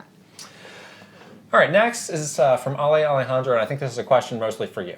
Oh. Hey, Kit and Krysta, I just got to the part of episode 76 where Kit mentions he's thinking of watching the rest of Final Fantasy XVI's story online since he's reached a point where he's gotten his fill of the gameplay. Firstly, for Kit, does this typically happen to you a lot where you just watch the end of games instead of actually finishing them? And have there been any games where you actually wish you continued playing instead of watching the ending? On the other hand, are there any games you did finish where you wish you just watched the ending instead? For Krysta, what do you think of this, and would you ever consider it yourself? Any games you wish you did follow Kit's lead and just watch the ending instead of playing through the rest of the game? Well, I think the first part of the question is for you, actually. Have you finished or watched a Final? No, I haven't. Oh my god! So I've only done this twice. It was for Xenoblade Chronicles 3 and Final Fantasy 16. Wrong. So you did it also for Yakuza. That was a different thing. But you had to do it. I had a technical issue with that game that prevented me from finishing it. And I was literally at the end. Mm-hmm. I was literally at the end, and I had a PlayStation 5 issue that would have meant I had to replay a lot of the game. Okay. I mean, those are very long games where gameplay-wise, I felt I had seen and I had heard from you for Xenoblade. It was like, this game kind of falls off near the end, too. It was getting definitely like a little bit like samey towards the end. I was like, well, maybe I don't need to play this to the bitter end for another 30 hours. You are good at noping out of things. I don't regret that. Final Fantasy, I mean, I'm still watching this, and I don't feel like, oh, I wish I could do this, or I wish I could see that. It is interesting to see the game from a different perspective. Yeah. where there are things that you don't notice when you're actively playing it. That's true. When you're watching somebody do it. Focusing on like a boss or something like that. But no, I feel great about this. I mean, I would rather not, but in this case, felt like the right thing to do. All right. Yeah, I don't do this. I am very much like, if I say I'm going to finish a game, I will finish it, and I will sacrifice everything else in service of that, which is not the best thing to do. I will say that you should probably not do what I'm doing, but like would, like with Elden Ring is a great example where I literally didn't sleep for 2 weeks because I was grinding out that boss fight, and I refused to give up. I know that nothing was going to happen afterwards, just had to do it. And I refuse to watch these endings online. I just have to do it. It's just like a thing that I need to do, and I know it's ridiculous, and I shouldn't be wasting my time, but I don't care. I'm going to do it anyway. All right. Brooke Obscura has the next question. When games still included instruction booklets, did you ever write notes in the included notes section? As a related question, did you ever write your name or initials on your cartridge? Ooh. I never did this, and I think it's because my very Chinese mother was like, you should never mark up a book or like write on anything. Like, you gotta keep everything pristine. This was a woman that like saran wrapped the remote. What about like a textbook? No, you can't write that. Can't highlight? Oh my God, no. The textbooks are so expensive. She would tell me not to do anything to it so we can resell it afterwards. Poor. Okay. Yeah, just don't damage that book. You can use it for this class, and then take your notes, and then we can resell the book as the and then when they evaluate their book, it's like new, so you can get money for it. Okay. There's no way I'd ever write in a book. Instruction booklets. No. I did not use that. It was usually just like one page. Yeah. And I was like, well, what am I actually going to be writing here? Right. And then I would usually have the Nintendo Power that had the tips. Yeah, that's the thing. The Nintendo Power was. I always wondered why they even put that there. It's like, who's doing this? I just need to read that. Writing my name. No, I never did that. I do have my Mega Man 2 cartridge. You've seen this. Has a big Mega Man sticker. On it. And I don't know where I got that sticker.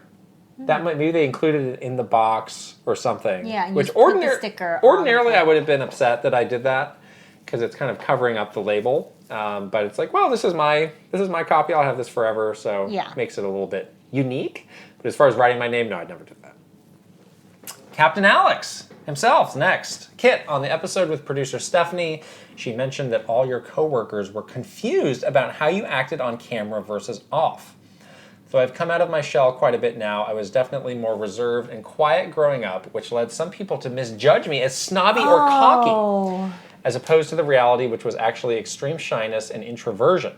Have you experienced similar misconceptions through your life and career? If so, does it bother you, or do you just shrug them off? And on a lighter question, do you have a gaming holy grail?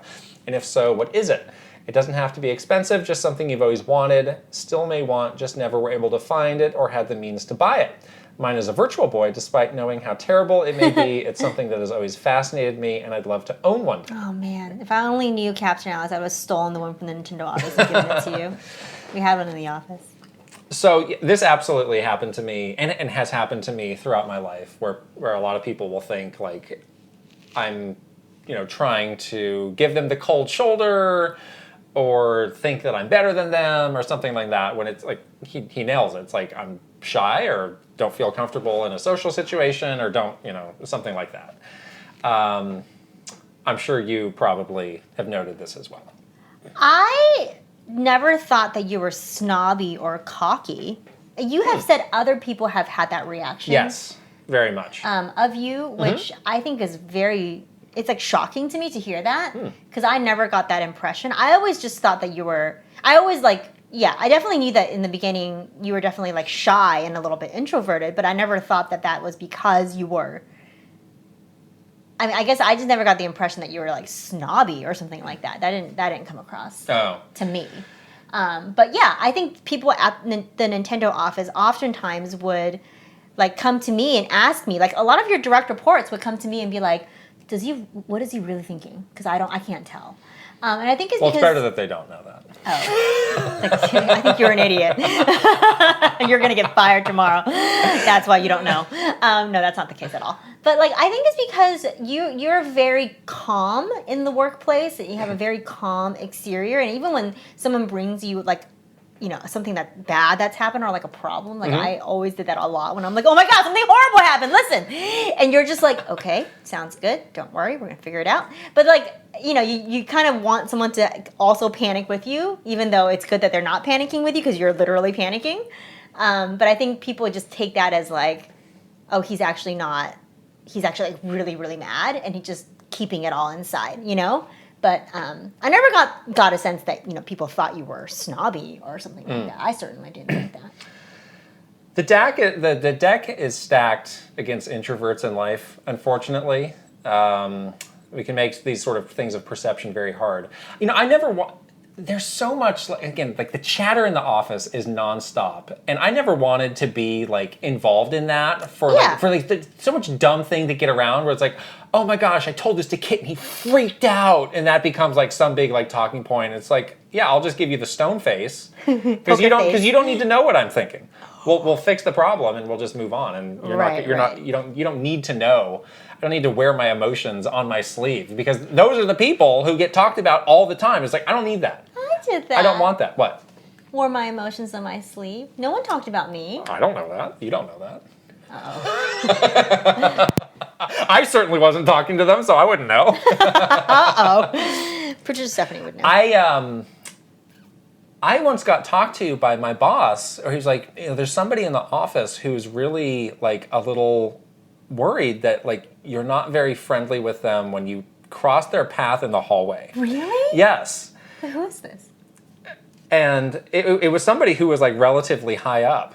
And it was a really like silly thing to do. But you need to tell me afterwards. But it points out like, again, like people expect you to have this big, bubbly, extroverted personality. It's not fair. And it was like, you know, I'm just walking down the hall, like I just need to go to the bathroom. Like that kind of like conversation is so like cringy and bad. Yeah. Like, hey buddy, how's it going? How was your golf weekend? Or there was a guy who would love to strike up a big conversation in the bathroom. While you're in the bathroom? Like super loud, like as loud as possible, start shouting, I'm trying to do this and leave, okay? Like I really don't want to do this here. And it's like echoey. No. It's like people are coming in and out, like trying to like go. Let's just get out of here. When pee is coming out of your body, I need to leave. Don't talk to me. That's a rule of thumb, I just don't want it, you know? That is a rule of thumb. But again, like with, you know, all these sort of introvert things, it's like, I just found a way to just like, you know, kind of fake through it. Like, it's like, I'm still very much an introvert, but it's like, okay, I can like kind of play this character that's a bit less introverted for the time that I'm at the office. Yeah, it is annoying though. It's annoying that you have to even do that when that is not who you are. Right. So I feel for you and for Captain Alex who, you know, this is a real, I'm not saying you're struggling like deeply with it every day, but you're still like having to like go out of your way to sort of conform to like quote societal norms, which is crap. Like that's stupid. Yeah. Like you should not be penalized because you don't want to ask Joe what's his face about his golf game over the weekend and his like 2.5 kids or whatever. Like who cares? Office chit chat, do it or die. Yes. Holy Grail. Holy Grail. I got my Holy Grail. What was that? Pikachu N64. My Rhythm Heaven? No. Pikachu N64 was my white whale for so long. Really? And someone bought it for me. That's exciting. Mine, this is something I don't actually want. Oh. But arcade cabinet? The Ninja Turtle arcade cabinet. I knew it. Would be probably it. But again, it's like I have nowhere to put it. Okay. I know here's the thing. What?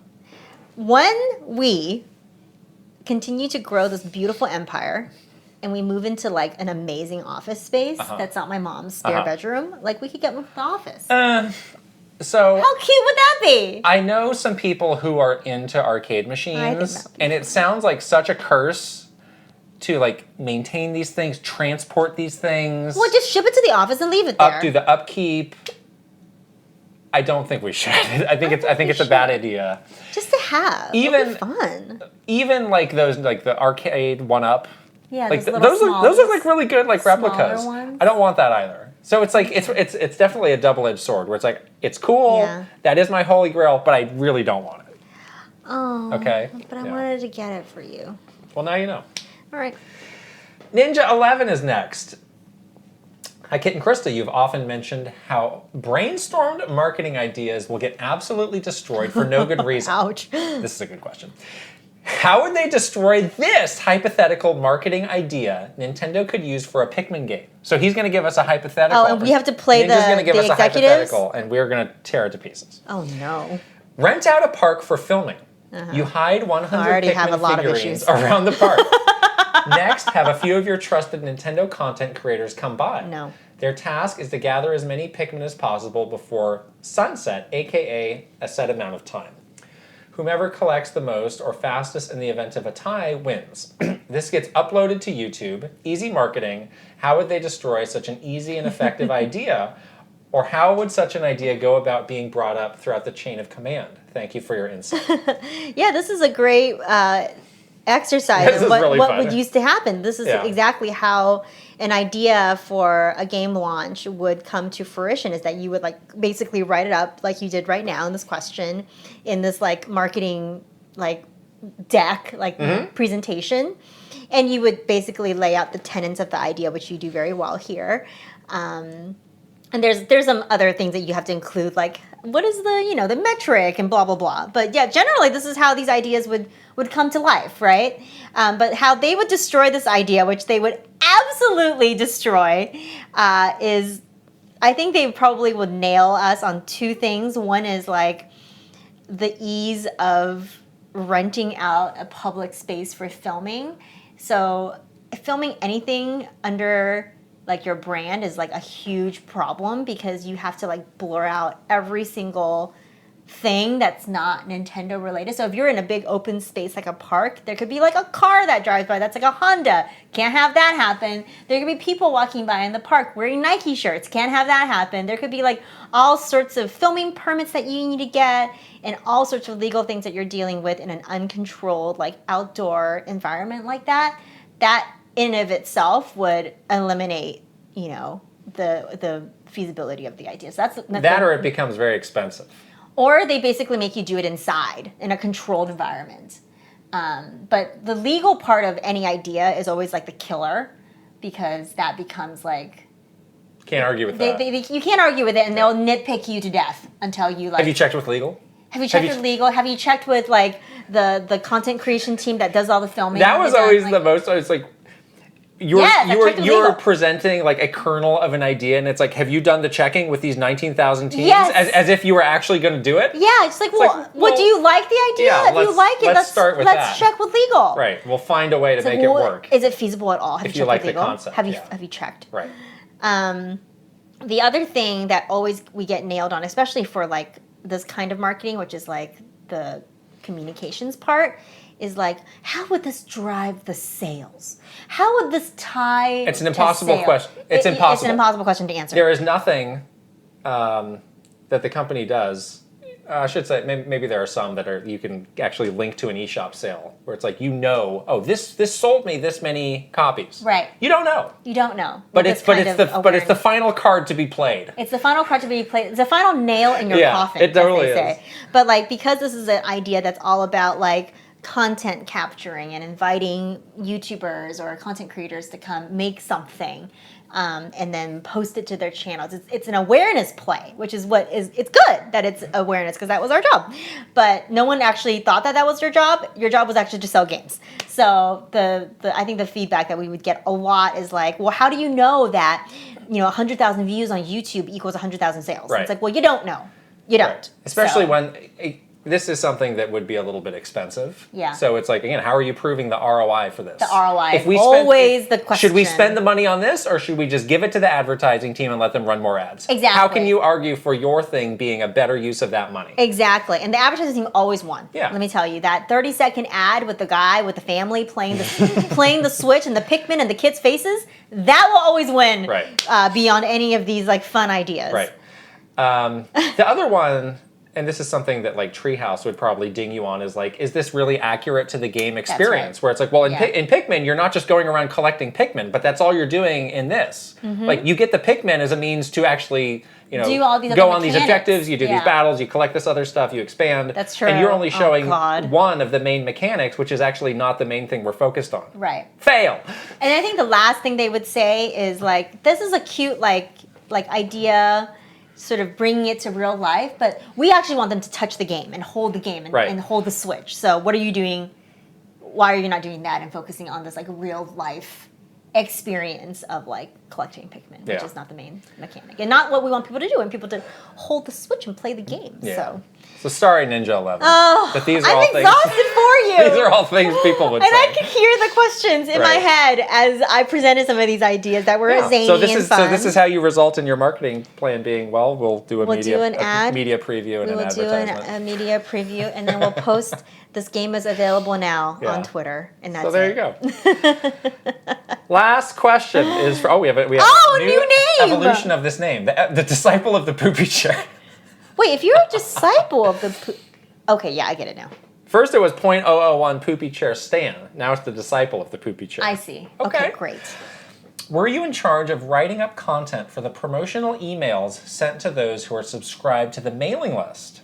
Was there a set schedule on what gets written and when it's sent out?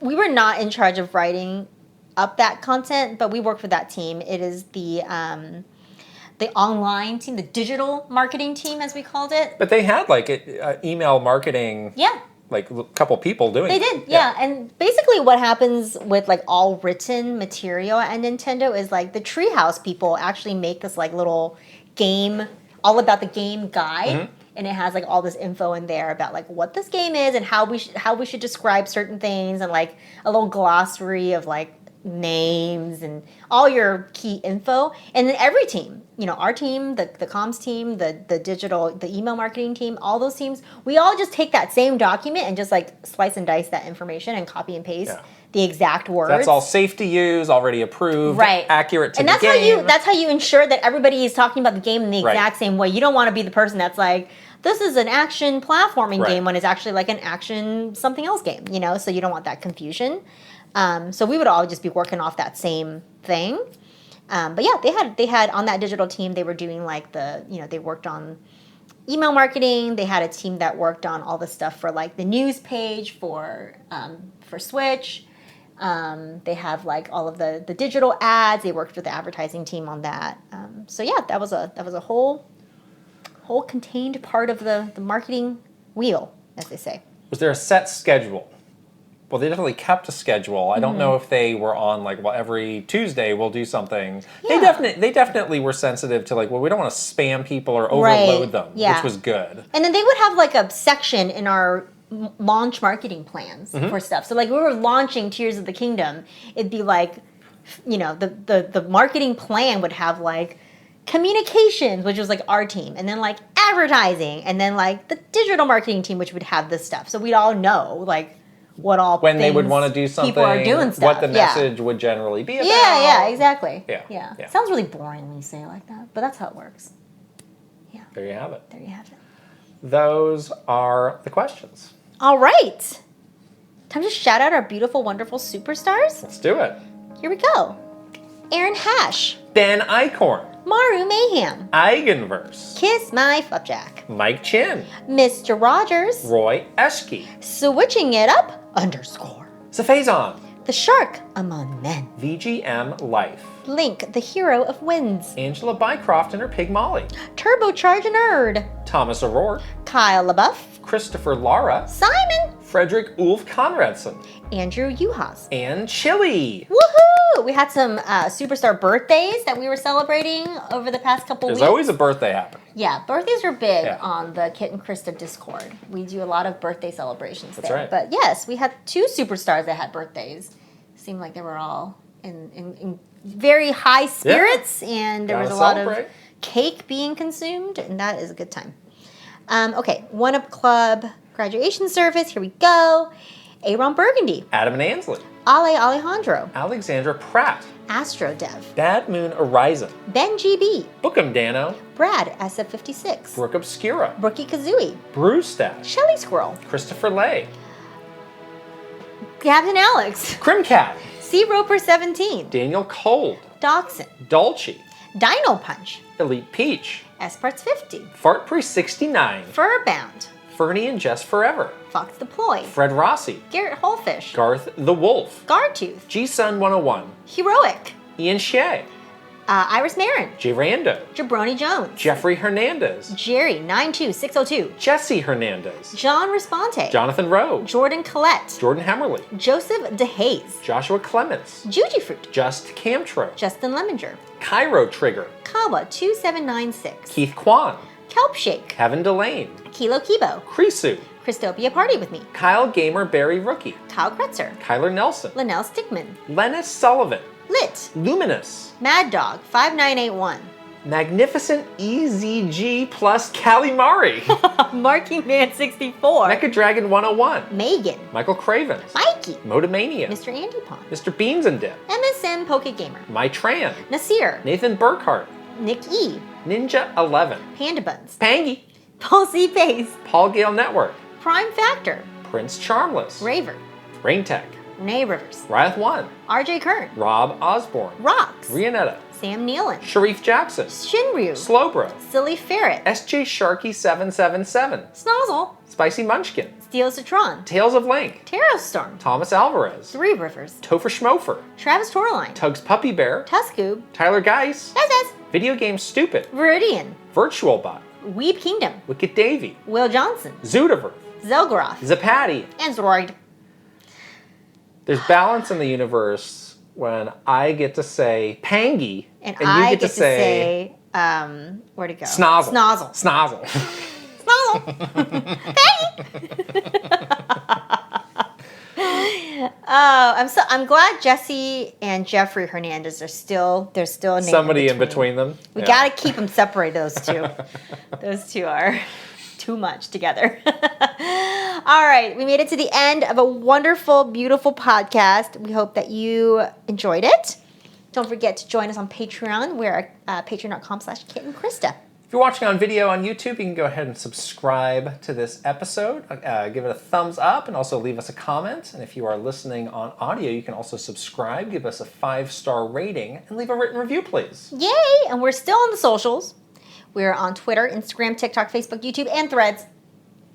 You're zeeting away every day. The Zeets don't stop. The Zeets won't and shan't ever stop. But this podcast is ending right now. We'll see you later. Bye. Bye.